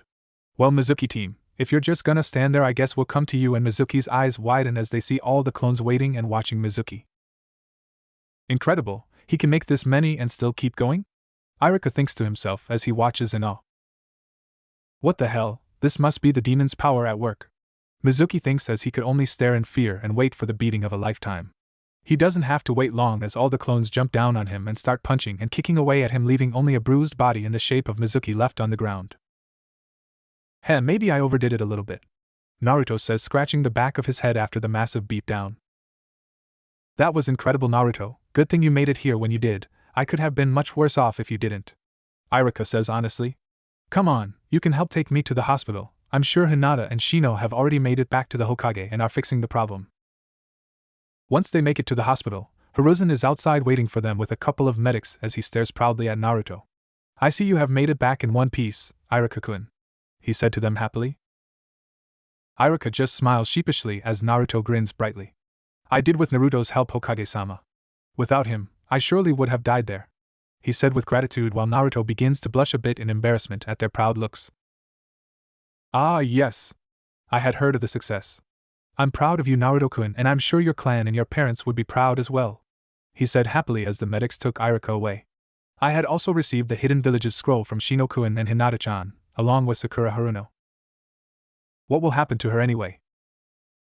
She has still failed, I'm afraid, and even if she somehow took the scroll, she can't pass, he stated simply. Now head on home and be ready to be placed on a team tomorrow, Naruto-kun. In the Hokage's office the next day, there are a bunch of Jonin standing patiently in front of Hiruzen's desk. Hey Nai-chan, can you believe it? The Hokage is giving me a chance to be a Jonin sensei. Enko asks, standing next to all her friends, pretty much bouncing up and down in excitement. She had really always wanted to be a sensei and attain Jounin rank, but the council had turned her down all the time. Thankfully, the Hokage had finally gotten it through and she was now a proud Jounin. In honor of her new promotion, she had decided to cover up a bit, and she wore the standard Jounin jacket proudly as she could now show off her new rank. Secretly though, she had put something on so Naruto would be happy that she wouldn't be showing so much. She also changed her burnt orange skirt to mid-thigh burnt orange shorts instead. I think you would make a great sensei, Enko-chan, just try not to hurt them too much, Kurenai says playfully with a small giggle, with Hana and Yugogo joining in on. Oh, that's no fun, Nai-chan, I won't have my team considered weak. It would make me look bad to the village, well worse anyway, she says, getting a bit sad. She was always treated unfairly and hasn't had many people like her for being herself. The only ones she worried about liking her were Hana Inuzuka, Sum Inuzuka, Yugogo Yuzuki, Kurenai Yuhi and her favorite, Naruto Uzumaki. Kurenai, seeing this, tries to comfort her. Don't listen to what the other people of the village think, Enko-chan. She whispers softly to her friend. Think about Naruto-kun, he was hated, beaten, stabbed, burned, and other terrible things because of what he holds. If he can deal with that, then I know you can deal with this. You're a strong woman after all, Enko-chan. Yeah, Enko-chan, don't get so down, you know we all love you, Hana adds in with Yugogo nodding along with the other two women. Enko then starts to think and a smile comes to her face, not a sadistic creepy smile, but a beautiful genuine smile. You're right, Nai-chan, if Naruto-kun can handle it then I can too. I also love you three like family as well. Naruto had truly become her rock and is a great inspiration to her. Ever since they met, his never-give-up attitude no matter how hard things got motivated her and got her through the days. Without Naruto, she would have probably been depressed all the time and distanced herself from everyone. Alright, let's begin the assigning of the Jonin senseis. The elderly voice of the Sandaime Hokage calls out, shaking all the others in the room from their conversations and personal thoughts. Team 1's Jonin sensei will be, I'm skipping these until Team 7. Team 7's sensei will be Enko Mitarashi, teaching Kiba Inuzuka, Sai, and Naruto Uzumaki. Purposely keeping a delay for mentioning Naruto's name, waiting to see how Enko will respond. And oh way, Enko screams mentally, did he just say I get to teach Naruto-kun? What? I get to teach Naruto-kun? Enko screams happily, and then blushes, hoping that nobody noticed the kun suffix of his name. Kun? Is something going on between you and Naruto? A lazy-sounding man with gravity-defying silver hair says to her. He wears his headband on a diagonal with it covering his left eye. He also has a black ninja mask covering his face up to the middle of his nose. Shut up, Kakashi. All the girls yell together, speaking in Enko's defense, making him even more sure that he is right. The increasing blush on her face helps too, not that he minded. He knew who Naruto was after all. This is the best thing to ever happen to me, Enko says, almost crying in joy while her friends all smile happily that their close friend and sister in all but blood is happy. They of course knew that she was in love with the little hot blonde, just like Hana was. Moving on, Team 8's Jonin sensei will be Kurenai Yuhi teaching Shino Aburame, Hinata Hyuga, and Sasuke Uchiha. Team 9 is already made from last year, so Team 10's Jonin Sensei will be Asuma Sarutobi teaching Ino Yamanaka, Shikamaru Nara, and Choji Akamichi. In the classroom on the day of the team placements, Naruto and all his friends couldn't wait to see whose team they were on. Naruto and his friends were sitting at their usual spot in the class with Shino, and Hinata said she had to go to the bathroom. With that situation with Mizuki, I didn't confess to him. I should do it after school today. Hinata thinks with a blush as she washed up and thought of how she was going to do it. I'm ready to do it. I will after school. I could ask him to take a walk with me and go to the Hokage monument. Hinata has now made her mind up about her little plan and starts to head into the classroom to her seat next to Naruto. What she didn't know is that as she moves towards Naruto, Sakura is telling everyone in the village that Naruto is a demon and that he should not be trusted. Some seemed to listen to her while some of the ones who had really changed for the better defended him. This seems to spread as the others, who seem to listen to the ones who say he is not the demon but a good boy. This makes Sakura really angry. She stomps off going home because even with the forbidden scroll she didn't have enough chakra to use anything in it. Damn these stupid villagers, they should be agreeing and praising me, not calling me a liar. Now Sasuke-kun won't like me anymore. Hinata sits down next to the curious-looking Naruto. So, what took you so long? Thinking about me? Naruto asks teasingly. She was gone for a while and they never hide anything from each other, so he's really curious. Oh, nothing, Naruto-kun, she says, blushing a bit, only serving to make him more suspicious. Please tell me. I promise I wouldn't tell anyone else. Naruto pleads, making his best puppy dog eyes look. Seeing the really cute look, she is forced to hold herself to her seat to stop herself from glomping him at how cute he is. Sorry, but you'll find out later, Naruto-kun, I promise. Hinata says while struggling to hold her resolve under his puppy dog eyes looking right at her. Naruto just looks away and pouts, weakening her resolve some more, but she set up a perfect plan to break it to him, and she wants it to be perfect. I'm sure she will tell you, Naruto, just later, Shino replies, knowing what she is talking about, and chuckles a bit at the interaction. Oh come on, you guys should know most of all that I hate surprises. I can't wait that long.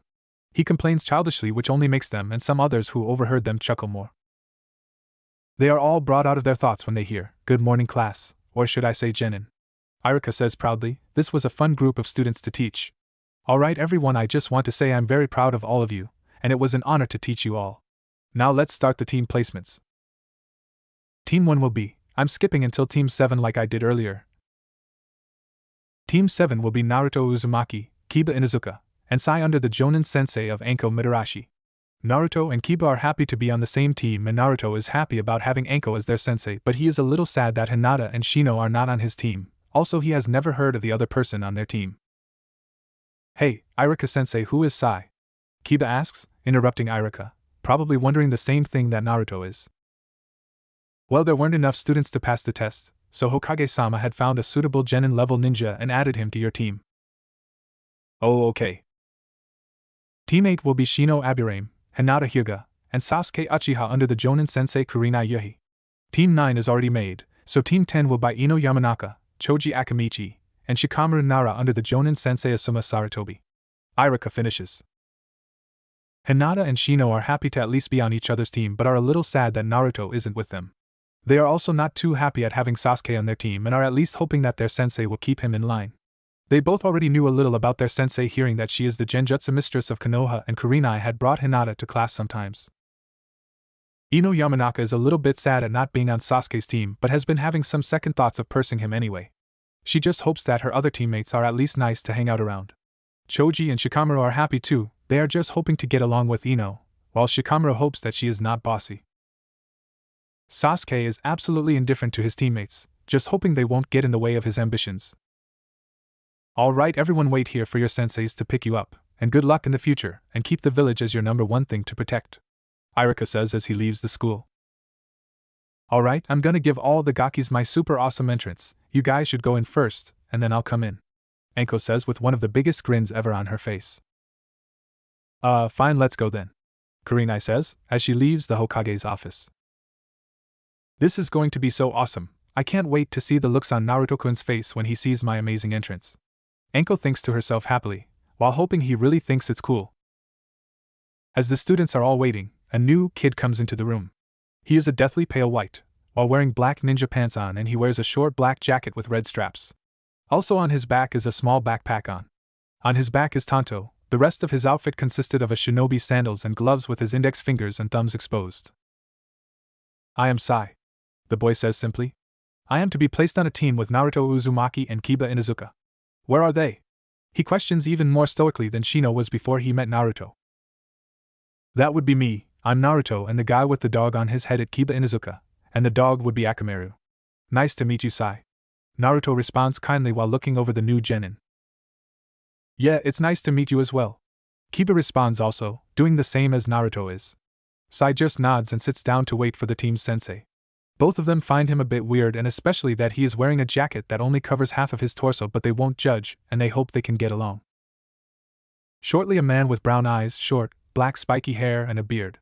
His clothing consisted of the standard Konoha ninja uniform with the sleeves rolled up halfway, a flak jacket, regular shinobi sandals and forehead protector. He also wore the 12 Guardian Ninja sash that had the kanji for fire marked on it around his waist. Alright Team 10, you're with me, I am Asuma Saratobi. Next to him was one of Naruto's old senseis, Kurina Yuhi, and she was staring at him.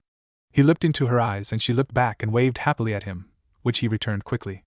I am Kurina Yuhi, and I am the Jonin sensei for Team Ig. She was cut off by 2 kunai flying through the window and sticking into the ceiling with a banner attached to them.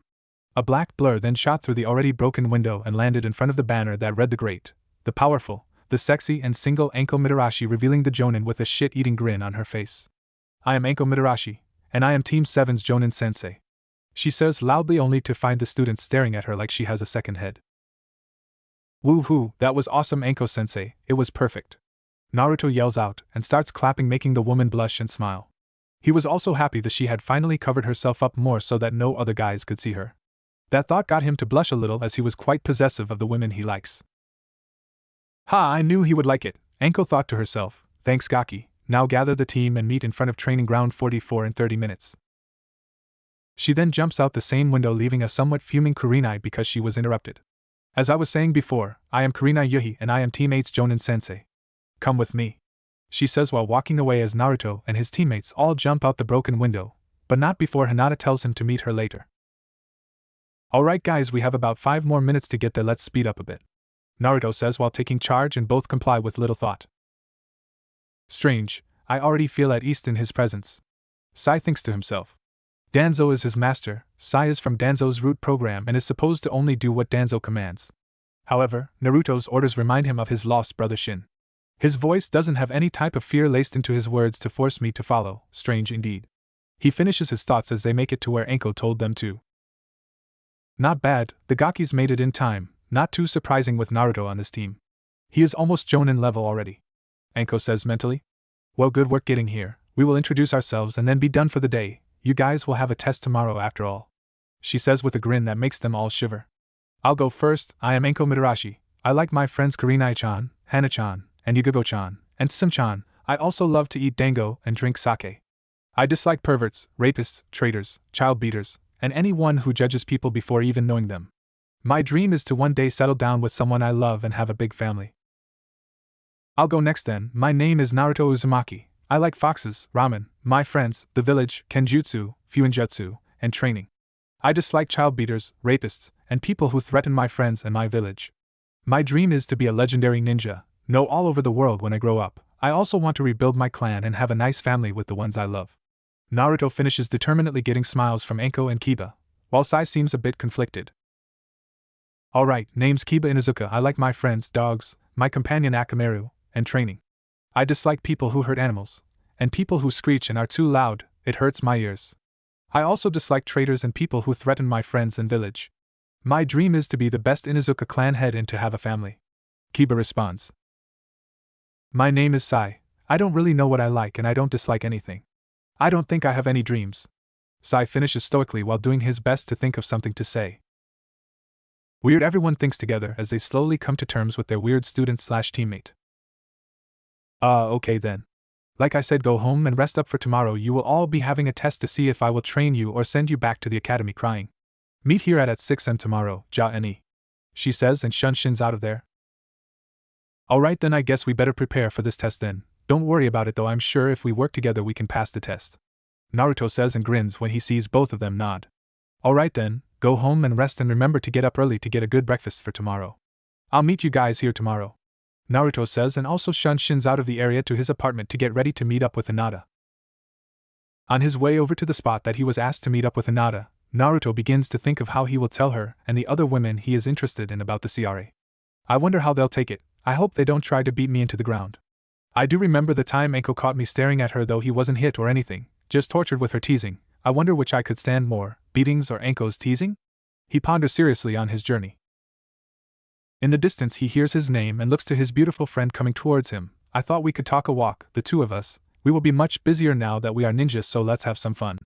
Hinata says, and then they begin their walk towards the Hokage monument. As they approach it, Naruto gets nervous, choosing to start his explanation of the CRA. Hinata, he says, getting her attention. I have something to say and something to ask.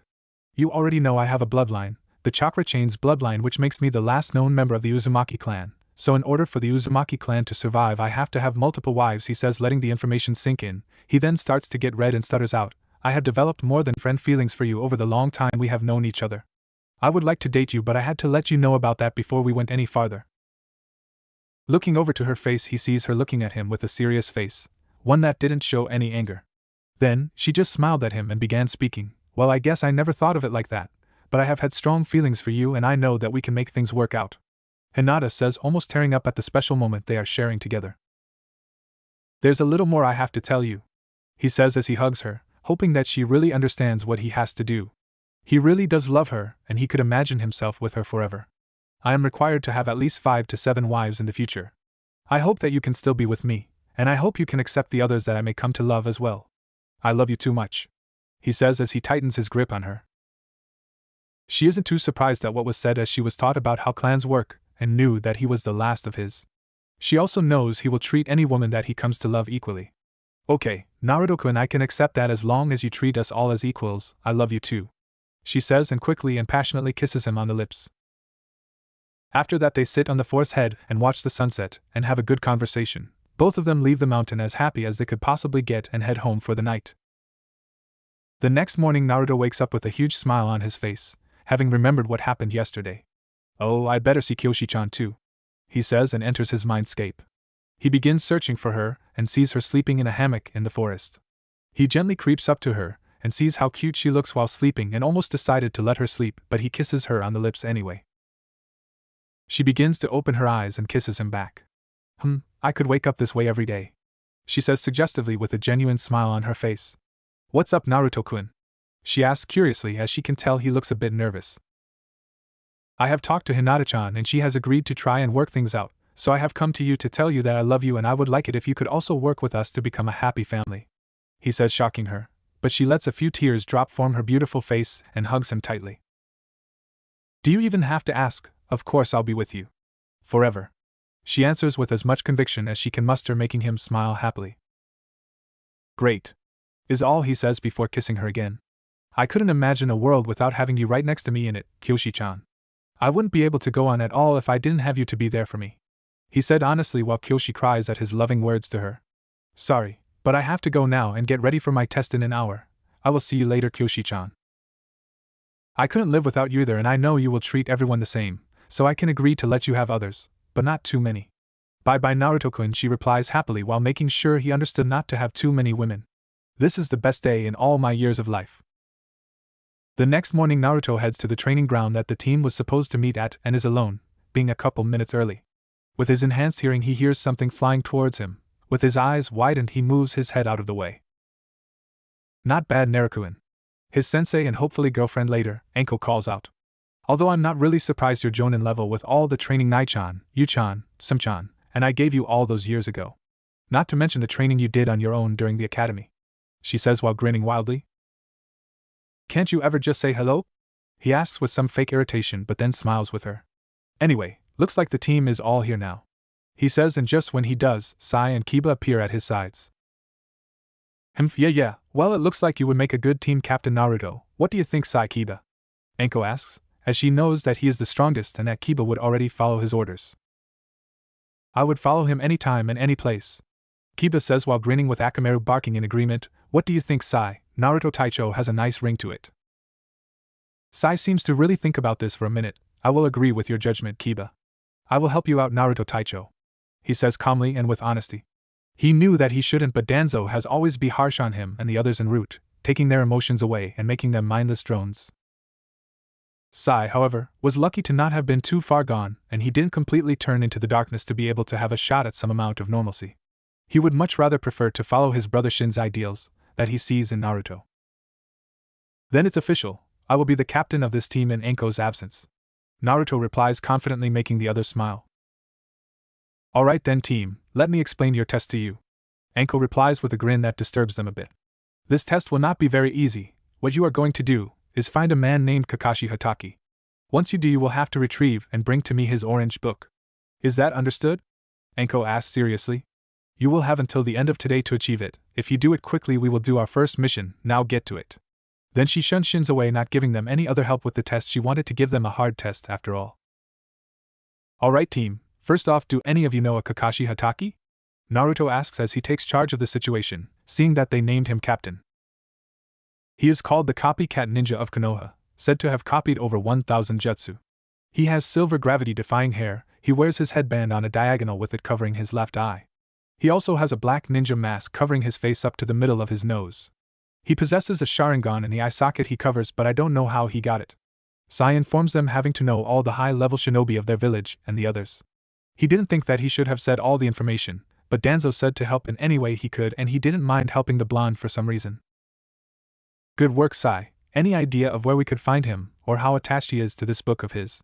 Naruto replies kindly to his new teammate. At first he really seemed weird, but with that help, he would give him a chance. Sai got a bit conflicted at Naruto's praise as he hadn't had much of it at all, but he quickly shook it off. It is said that he always has that book with him, so he is probably very attached to it. As to where he would be, I don't know. Alright, do you know about him at all, Kiba? Naruto questions his other teammate. No idea, Naruto Taicho, sorry. Don't worry about it, let's just head back to the village. We can then question people for information, as he seems to be a pretty famous guy, and it's all we can really do for now, so let's get to it. Naruto commands calmly but not forcefully. Hi Taicho, and they all get on their way. The team is now searching for this man named Kakashi Hatake throughout the village. They decided together that they should never split up to cover more ground. Naruto left a wireless headset with each of them so he would be informed if they found something and vice versa. He also made clones and hinged them into random civilians and began asking around. He then suddenly thought that he could just ask the Hokage about Kakashi and went on his way there, hoping that the old man would give him something good. He immediately sets out there and gets there in only about 10 minutes, which is impressive with him starting at the other side of the village. Once entering his office, he greets his secretary friend, and he decided to not give away too much information as he didn't think he would get help if the old man knew it was his test. He looks up to see the old man sitting behind the desk like he usually is and asks, "Hey Gigi, I had heard some rumors about a guy named Kakashi Hatake. I heard he was a really good nin at ninjutsu, and I was wondering if he could show me a thing or two." He asked, trying to sound convincing, which he did with all of the things he went through in life. "Kakashi, you say? I could probably point you to several locations in the village," he says, while not seeing that question as being strange, knowing their sensei. He had already had an idea of her test, and he decided to help out. He then gets a map out and points to 3 places that he knows Kakashi likes to visit. "Alright, thanks old man," Naruto says as he shunshins out of the room and starts to head to the first location, while informing his team members. "Hey guys, I have 3 places to look," I asked the Hokage. Kiba head over to the bookstore on the west side of the village, Sai go to the bars on the eastern edge, and I will head to Training Ground 7. If you don't spot him in either of those places, meet me at Training Ground 7, you guys got it? He says, speaking into the headset he is wearing. "Got it, Naruto Taicho, I'm heading to the bookstore now, good luck," Kiba replies. "Yes Taicho, I will head to the park now," Sai replies. "Good luck team," Naruto says as he gets to the location of Training Ground 7. Nearing Training Ground 7, Naruto goes into stealth mode. He jumps to the trees and suppresses his chakra so he is not discovered. Looking around the field, the only things he can see are 3 training posts, and a lake on the right side of the field. "I don't really see anything, but maybe I haven't checked enough yet," he thinks to himself. As he is restarting his search, Kiba and Zed both are having similar results in their searches. They decide that they will look around for about 5 more minutes and head to Training Ground 7 and regroup with Naruto. Back with Naruto, it has now been about 3 more minutes, and still nothing until out of the corner of his eye, he sees a man. He can only see his back, but he had the same type of hair that Sai had described to him. "This could be him, let's check it out," He moves to a better location as quietly as he could and saw the same diagonal headband and mask from the description. He was just standing in front of some kind of stone with his hands in his pockets looking depressed. Hey, guys, I got eyes on the man matching our target's information. He is at the training ground, start heading here. I don't know when he will be leaving, so really run to get here. What we're gonna do is have both of you attack him from the east and west while I jump in and attack him from behind. You guys understand the plan? He says quietly so he doesn't give off his position behind Kakashi, who is really lost in thought. I got it loud and clear. Let's do this, Kiba says with his normal enthusiasm. Understood, Taicho. Sai responds after him while thinking that the plan is a really good one. Good, how much time will it take you guys to get here? Their captain asks again. 5 minutes tops, Kiba replies. I'll be there in 2, Sai responds. All right, we'll wake up for you, Kiba, we are all in this together. There are no lone wolves on this test. Naruto responds with his normal leader-like voice, which gives them extra confidence. Hi Taicho, they reply, both sounding a bit excited at this. After all, it is just the beginning of their first mission together.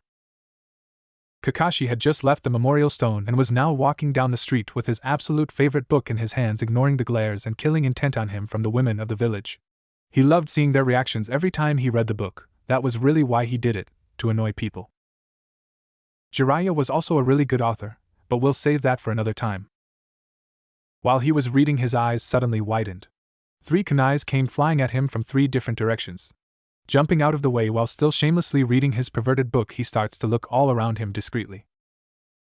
Wow, these guys are pretty good, they are pretty much completely hidden from me, Kakashi thought. Alright team, here's what we're going to do, me and Kiba will attack him for a while. We will try to tire him out, and that's where you come in. Sai, take his book and get out while we distract him. We will meet you on top of the academy. Everyone get the plan? Naruto questions quietly but still firmly so Kakashi doesn't hear them. Hi Taicho. Good, then let's do this, Kiba, Naruto says as he jumps out of cover and rushes at Kakashi with low Jonin speed. He throws a punch to Kakashi's face which he avoids, but what he didn't realize is that Naruto was just a distraction. Jijin Bunshin. Man-beast clone, Kiba calls out as Akamaru transforms into a second Kiba. Getsuga, Fong passing Fong, is his next jutsu called as he and Akamaru both run, jump, and start spinning like drills towards Kakashi. Their teamwork is really good. Maybe I should get more serious, Kakashi thinks as he finds that he is in a bad stance from avoiding Naruto's punch, so he starts to put his book away to do a Kawarimi replacement, only to have it stolen by a black ink-like snake. Choji Giga, super beast imitating drawing, jutsu is a success, Sai says as he lets out an uncharacteristic smirk at the now enraged Kakashi, who just narrowly got his technique off in time. Give me that book back now, Genin, or I will take it from you. I will warn you though, I won't take it back very nicely, Kakashi says a bit more venomously than he really should have while pulling out a kunai. Kids really shouldn't be reading that book, so just give it back. Well, we'll be needing your little book to pass our Genin test, and I plan on having my team pass, Naruto says defiantly while Kakashi's eyes widen in horror, knowing just who wants his book and what they will do if they have it. No, I won't have Anko getting my book, Kakashi yells angrily while getting ready to charge them. Time to go now, good luck Kiba, Naruto Taicho. Sai thinks to himself as he turns, takes out his scroll and quickly draws a bird. Choji Giga Jutsu, super beast imitating drawing, and jumps on the bird that appears. Kakashi seeing this runs at him as fast as he can. Kiba. Smoke bombs now. Naruto commands and his order is followed instantly. Naruto then pulls out his katana, and runs to catch up to where Kakashi was last seen before the smoke appeared. Using his slightly enhanced sense of hearing, he easily found him. A loud clang was heard and after a short time the smoke dissipated, showing Naruto with his katana against Kakashi's kunai. Kiba, let's regroup with Sai at the meeting spot now, Naruto says as he pushes off from Kakashi's kunai and regroups with Kiba as they both start running away. Kakashi of course follows them so they don't get away and he quickly grabs both of them. Sorry, but I will need the location of the meeting spot where Sai is headed to before I let you both go, Kakashi says shakily as he really tries to control his anger, while releasing a small amount of killing intent on them, not really affecting them due to training together as kids, and they trained really hard. They only look at each other and start to chuckle. Oh Kakashi, if only you could see that you don't have us at all, Naruto says as Kiba, Akamaru, and him all disappear in a puff of smoke. What? How did they get away? Kakashi asks himself as he begins to review the short skirmish that just took place. Just when Kiba had thrown the smoke bombs, Naruto had made 3 Kage Bunshins. One for him, Kiba, and Akamaru. As the Naruto clone and Kiba and Akamaru clones were blocking Kakashi's path to Sai, the originals were already running away. Smart, by making clones with them running away, he made sure that I followed the wrong path, which made the originals all get a clean getaway. Enko's team will go far if Naruto will be leading them. But for now I have to get my book back as soon as I can. Kakashi thought while being both impressed with their skill and angry that they stole his book. He was also torn as he did want them to pass, but he also loved his precious book too. The team is now seen grinning and panting at the same time at their meeting place on top of the academy. Great job, team, that was perfect execution, we couldn't have done better. Naruto confesses happily, making Kiba smile and Akamaru bark happily. Yeah, it was, but we couldn't have pulled it off without you leading us, Naruto. You're definitely the right choice as our captain, Kiba says confidently.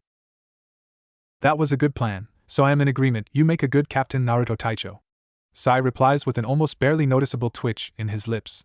Not quite a smile, but it was a smile for him, which was good enough for the others. Come on guys, we all played our part, and I'm proud to be leader of you too. Naruto replies while scratching the back of his head sheepishly. Let's just return to Anko-sensei, I can't wait to see the look on her face. He says, and they all take off quickly, all thinking the same thing, even Sai. This is gonna be good. It was around 3 in the afternoon, and Anko was waiting in her favorite place in the village, the dango stand.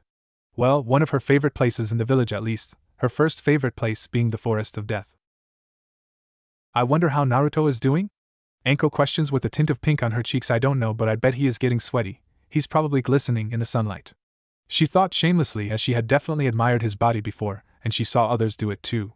That annoyed her though, only her and the other girls she approved of would have him. Just then she smiled widely, seeing the person she had on her mind enter through the entrance of the stand with the other 2 teammates at his sides, all of them smirking. Well, you guys are back pretty early. Do you have it? Anko asked, and her grin widened, seeing the increasing smirks on their faces. Sai then takes out the orange book out of his backpack and hands it to her. Great job, team, this is impressive, as I meant to make this test really hard on you guys. I won't be having a weak team after all, I'm going to make you all legendary someday, it will make me look good, she says with a triumphant grin. You already look amazing, Anko-chan, Naruto whispers in her ear, making her blush a pretty heavy red. Gotcha, Anko-chan, Naruto thought happily to himself that he can affect her that way. Wow, I never would have thought that was coming, but I definitely like it. Anko thought to herself as she truly liked their interaction. Let's do our first mission since you guys finished early today, she says as she recovers, and she takes Kakashi's book and throws it in the air and shoots a fire jutsu at it, burning it instantly. Ha, I found you, now give me back my book and nobody gets hurt, Kakashi yells, appearing out of nowhere just a second too late. Sorry Kakashi, but that book is toast, I suggest you don't read them in public anymore, Anko says with a sadistic grin as she watches him fall to his knees. No, Kakashi screams and starts to cry, making the others just shake their heads in shame. It had been roughly 2 weeks since the team got together and passed their Genin test. They have done around 15 D-rank missions, or should they say chores. There was one mission though, catching Tora the cat, that was the most annoying chore, even though they got the record for the fastest time finding it, and it seemed to like Naruto for some reason. Man, these are chores any normal person can do, so why are we doing them? Kiba complains, speaking the same thought on everyone's mind, as right now they are on their way for another one. I agree with Kiba on this, these are not Genin-worthy missions. The only hard thing we do is the torture that sensei calls training, Sai says as even he shudders at her torture. I'm not that bad, am I? Anko questions playfully to her Genin team. Well, a little maybe, but I love all the jutsus you taught me, they are amazing, Naruto says with a grin. Plus, we're getting faster and stronger and stealthier at an insane rate with all the weights we're wearing. I couldn't have asked for a better sensei than you, Anko, Naruto says honestly. The snake woman smiles brightly at the praise he gives her. Thanks, Naruto, that means a lot to me. I actually like teaching you guys, and I can't wait till you make a name for yourselves. They then enter the Hokage's office and wait for their torturous chores for the day. That is, until their sensei decides to help them out, feeling really happy that her training is being effective for them. Hello Team Naruto, are you ready for your D-rank for today? The Hokage asks calmly, while he is inwardly cracking up at their despaired looks they send him. Hello Hokage-sama, I think my team is ready for their first C-rank mission today, Anko says confidently while the Genin smirk along with her, all happy to have a real mission. Irika, who is helping the Hokage today, decides to protest.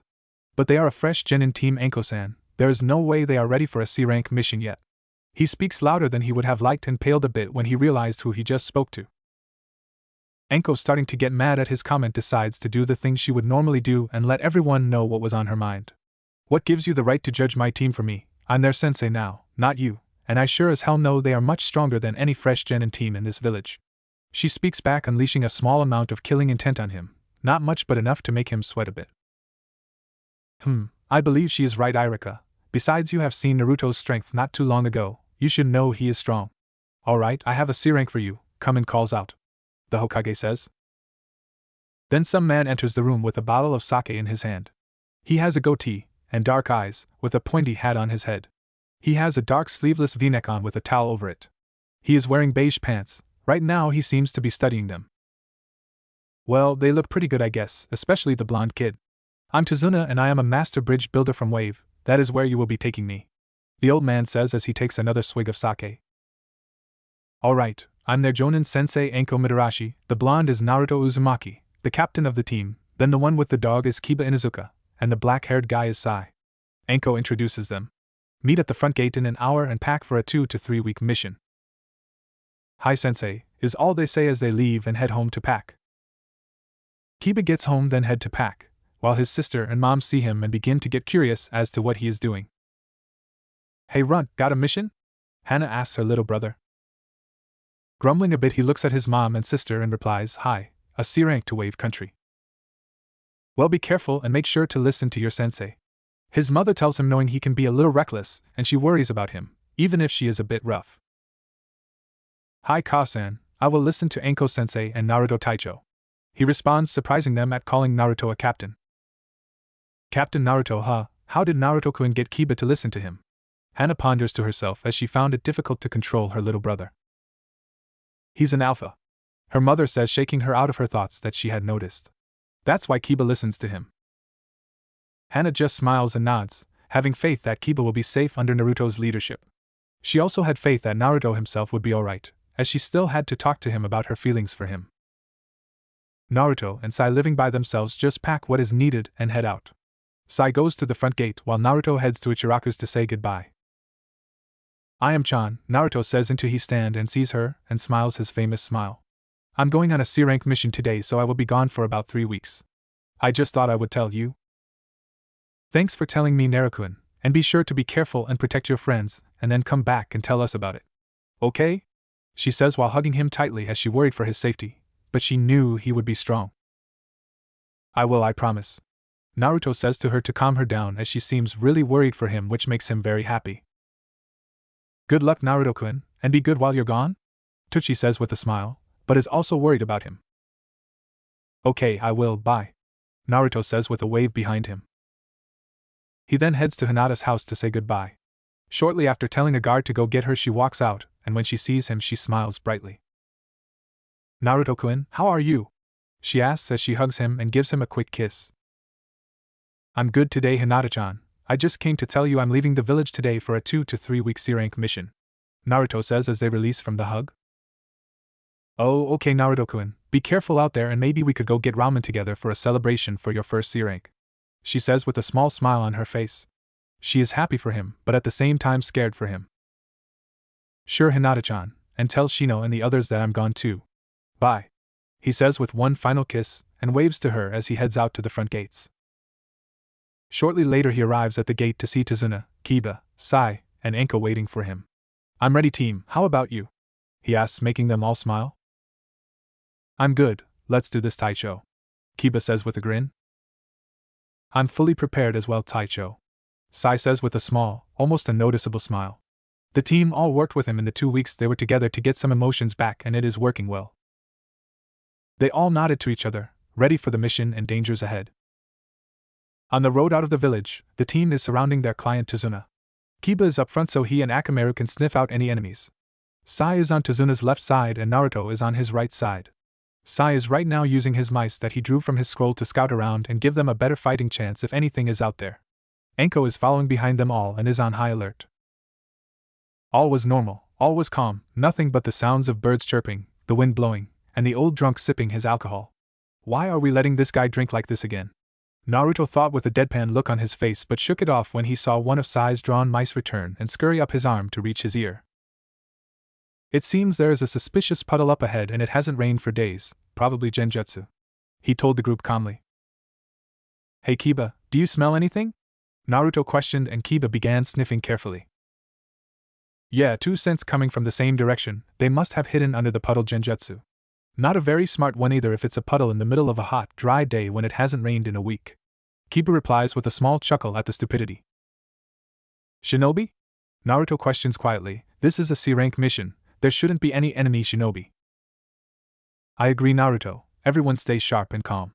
Anko orders and they all follow. Tazuna seems to be getting frightened and everyone can see it making them narrow their eyes in suspicion.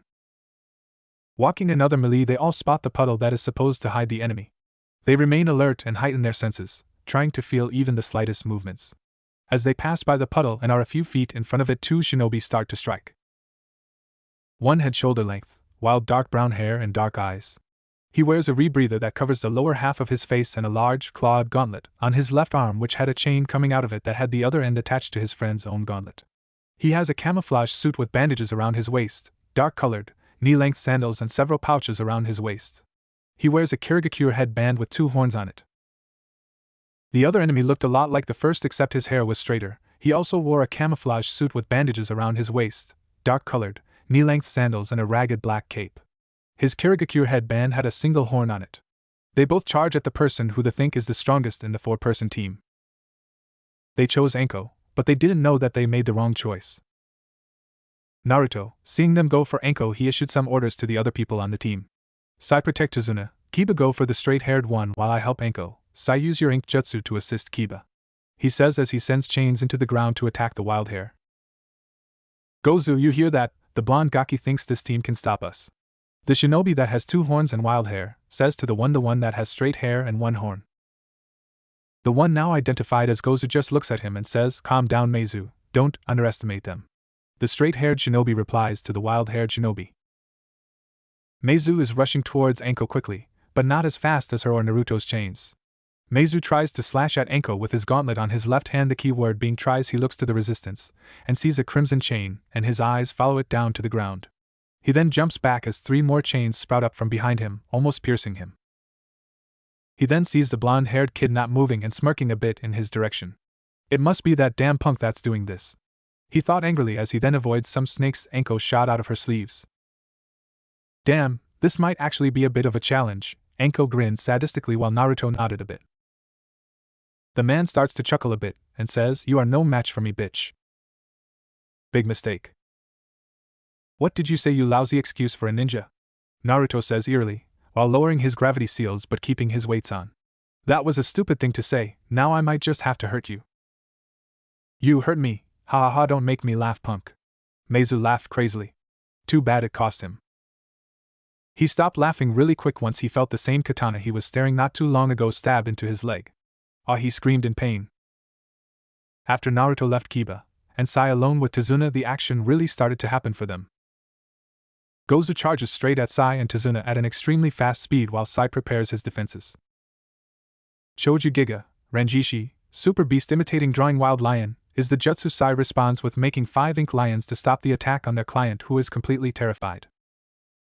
Kiba, seeing that he is ignored for a second, decides to jump into the fight. Eugene Bunshin, Man Beast Clone, Getsuga, Fong passing Fong.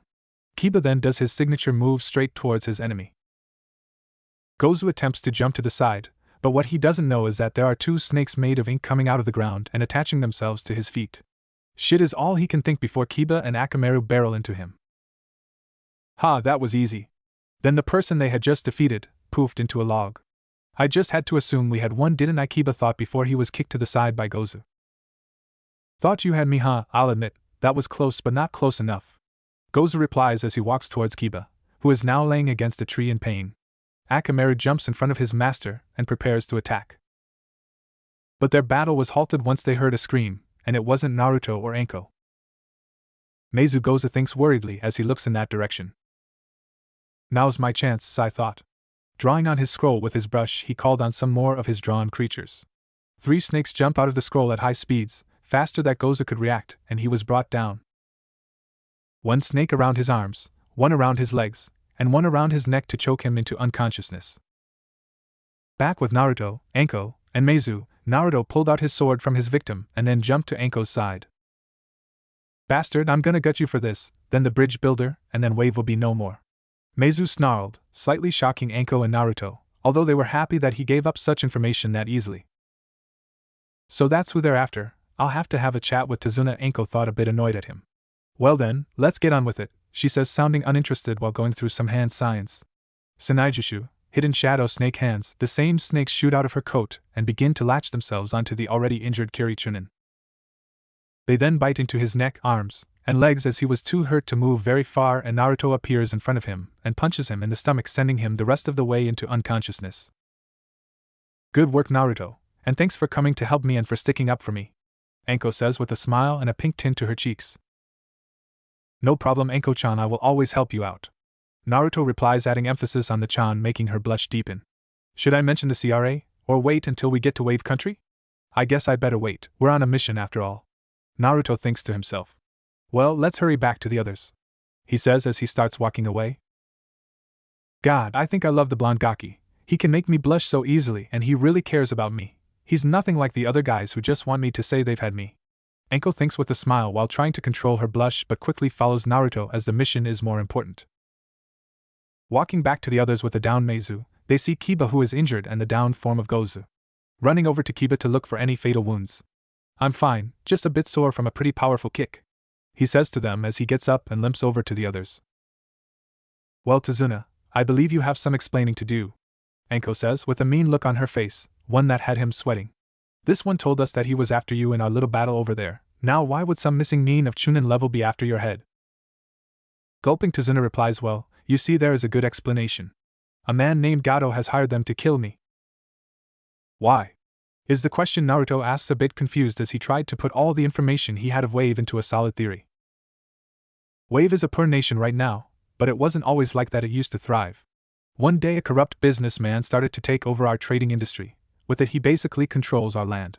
He hires mercenaries to come and get as much taxes from us as he can. I have been building a bridge over the last year and a half. This bridge will connect us to land and more people can come and visit Wave again. More people means less control for him, and he doesn't want that. He wants to rule us with an iron fist. Tazuna explains, while clenching his fists in frustration. It's that bad, huh? Then why didn't you call for more experienced ninja? Kiba asks as he shakes off the pain he was in, not seeing why he only paid for a C-rank mission. Yeah, I find that to be questionable too. Sayadzin and Naruto and Anko just look at each other, both having an idea of why. We couldn't afford anything higher than a C-rank mission. I had to go to a good amount people to even scrounge up enough for this one. Tazuna states sadly, I really need your help. I have a daughter and grandson at home waiting for me. I'm desperate. Well, team, what do you want to do? Anko asks after receiving some more information on their mission. Stay with the mission or return home and leave him here. But if we do stay, we will probably run into a tougher opponent now that we beat these two Chunin. I think we can continue the mission. Our teamwork is outstanding and we can't let a whole country suffer and be taken over by some corrupt businessman. The needs of many far outweigh the needs of us, Naruto says, making them all smile and nod with his wise words, making them all admire him more. I'm with Taicho, where he goes I will follow, Kiba adds in confidently as he believed in his friend and brother in all but blood. I will agree, I'm with you, Taicho, Sai adds in, while Anko smiles and nods with them. Tazuna is relieved to see the blonde has agreed to help, seeing as he has the utmost amount of loyalty from the others. He is amazed at his leadership-like presence for one being so young. He is also surprised by his strength and speed, having seen how fast he was. Thank you all. I can't say how happy I am to have gone to the Leaf. I know I will be safe on my journey now, Tazuna says, letting a few tears fall as he really didn't think they would stay with him for the mission.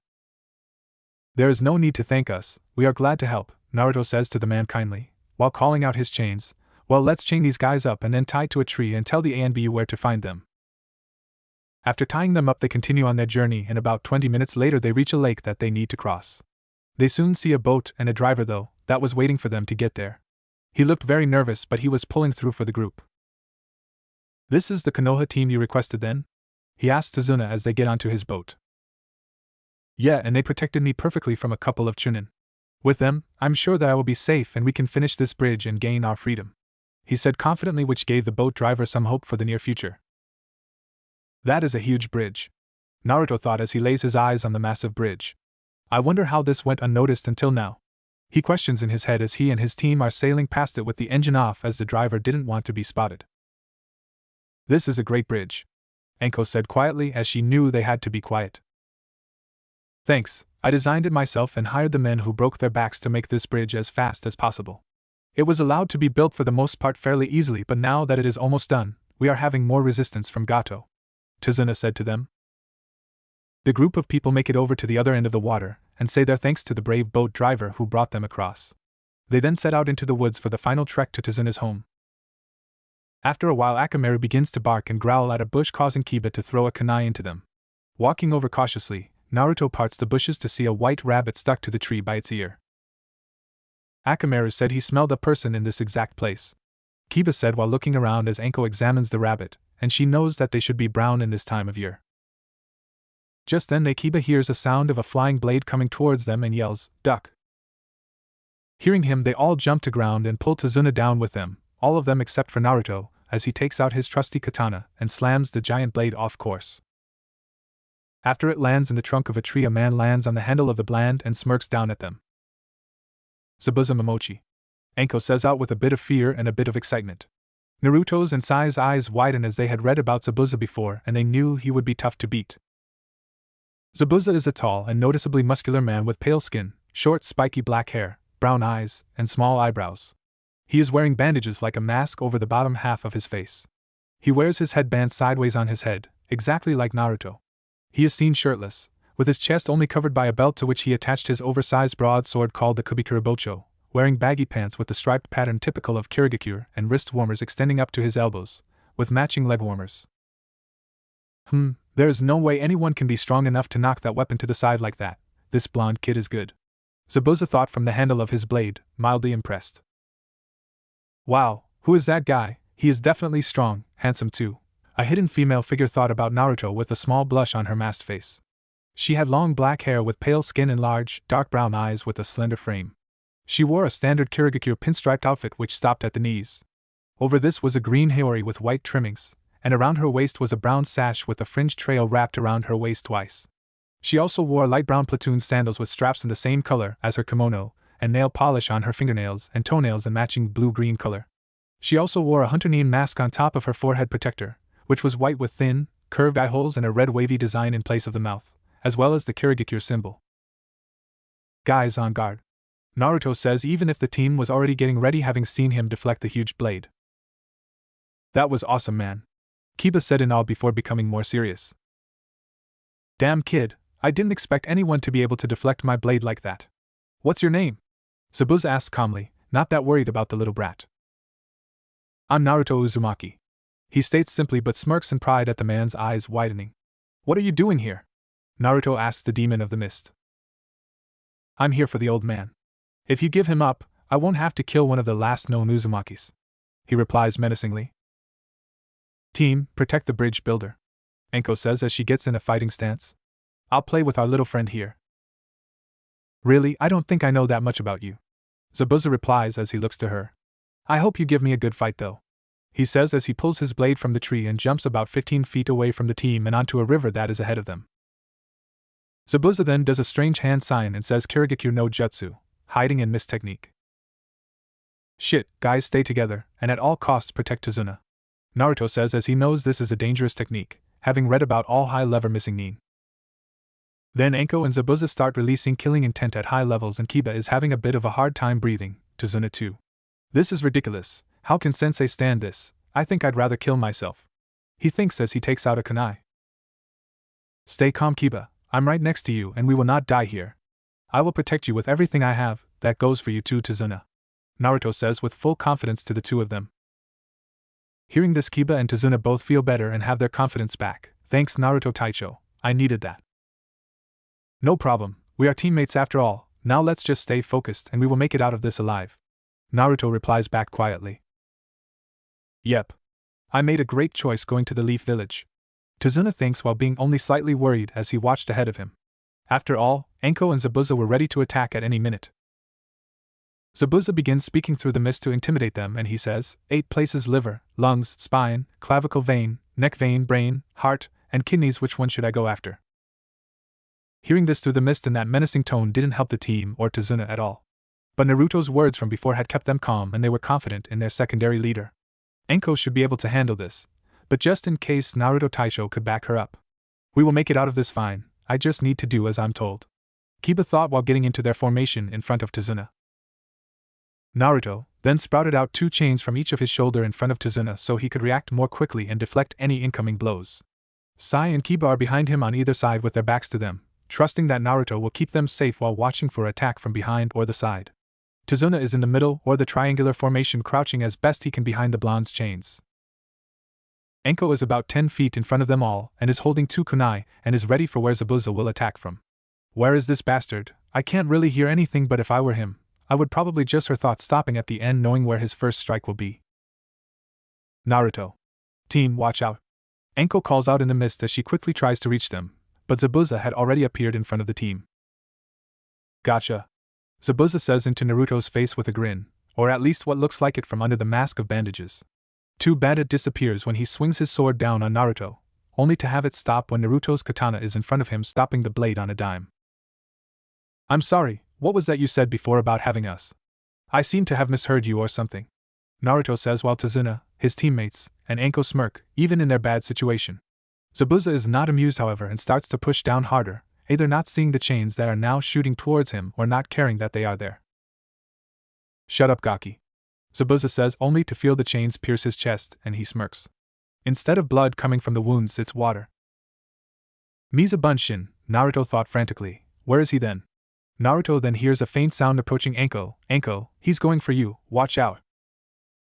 Shit, Enko curses and is kicked in the stomach and sent flying towards the water. Sanaijishu, Enko calls out, sending her snakes from her sleeves and attaching them to some truss to stop, and then puts up her kunai to block Zabuza's massive blade. Not bad, girly, Zabuza taunts, but not good enough. Just as he smirks and jumps out of the way only for Enko to get hit with a water gunshot, meaning the Zabuza in front of her was a clone. Enko then went flying into the water and was swimming up to the top of the river, but the water was getting more dense. What is with this water? It's so dense I can hardly move. She thought in alarm.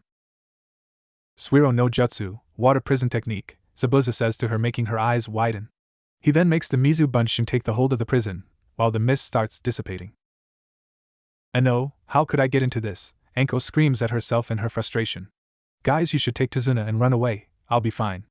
Enko calls out, trying to get them to stay safe. Sorry, but no can do, Enko. I sure as hell am not leaving you behind with no brows over here, Naruto says, making Enko's lips twitch in amusement, but Zabuza gets a tick on his head. What was that, you little bastard? Zabuza yells out angrily while everyone else laughs a bit. Just go, Naruto, lead Tazuna to safety. Enko calls out again, happy that he wants to protect her but scared as hell that he might die doing it.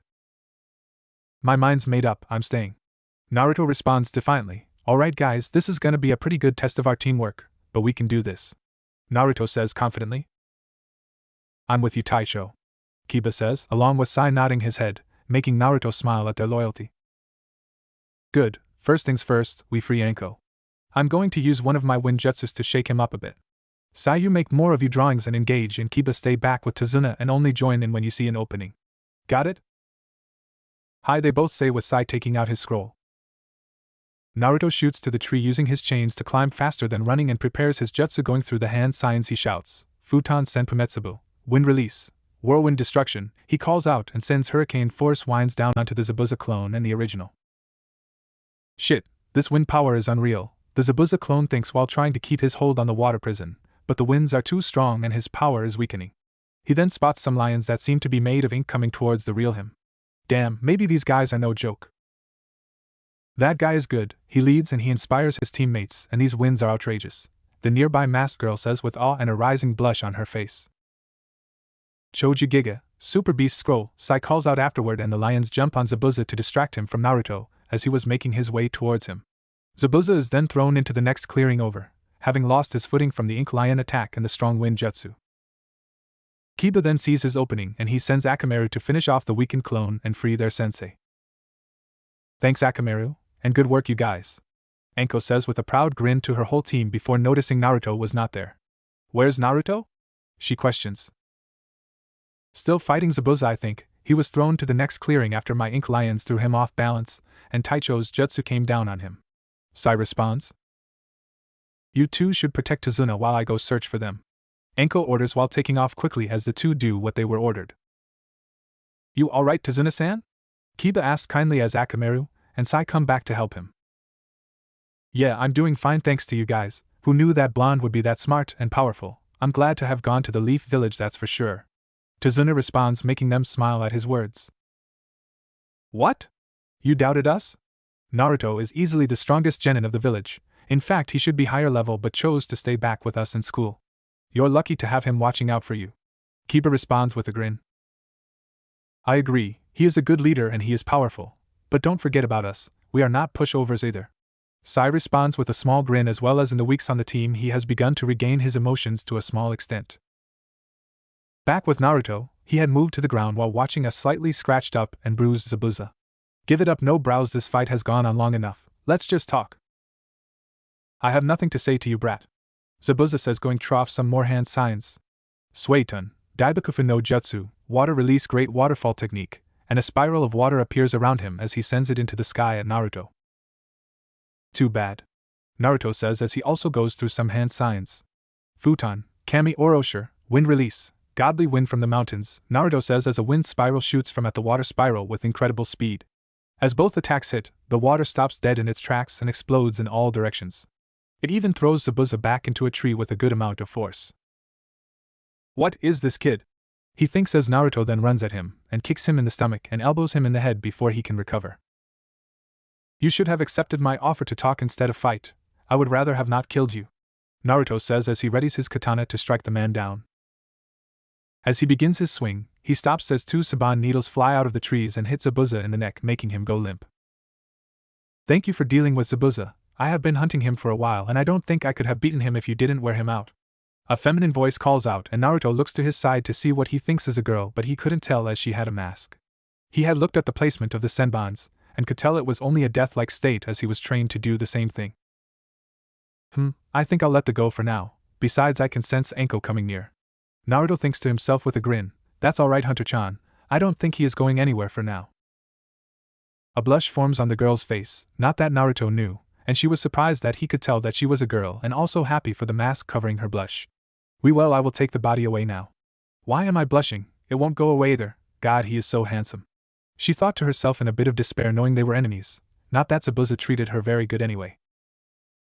Maybe I should mess with her a little, that sounds like fun. Naruto thinks, aren't you going to destroy the body now? As in right here, right now. She is mentally freaking out, but she is saved as the woman she saw came into the clearing. Naruto! Are you alright? Enko asks as she just missed the last part of the fight but she saw most of it. She gets a little cautious seeing a Mist Hunter-nin standing by Zabuza's body. Who is this, and what happened? This is a Mist Hunter-nin. She threw Senbon needles into his neck after I had beat him. She is going to dispose of the body now, Naruto said with a smirk at the girl who right now is slightly freaking out. Sorry, but I have to go now, goodbye, she says, and she throws Senbon towards Enko out of nowhere as a distraction. Enko, who is not ready at all, can't get away on time, and she knows and Naruto knows. Enko! Naruto yells as he uses his wind element to speed himself up to take the hit and save Enko. He gets hit with 3 needles sticking out of his back.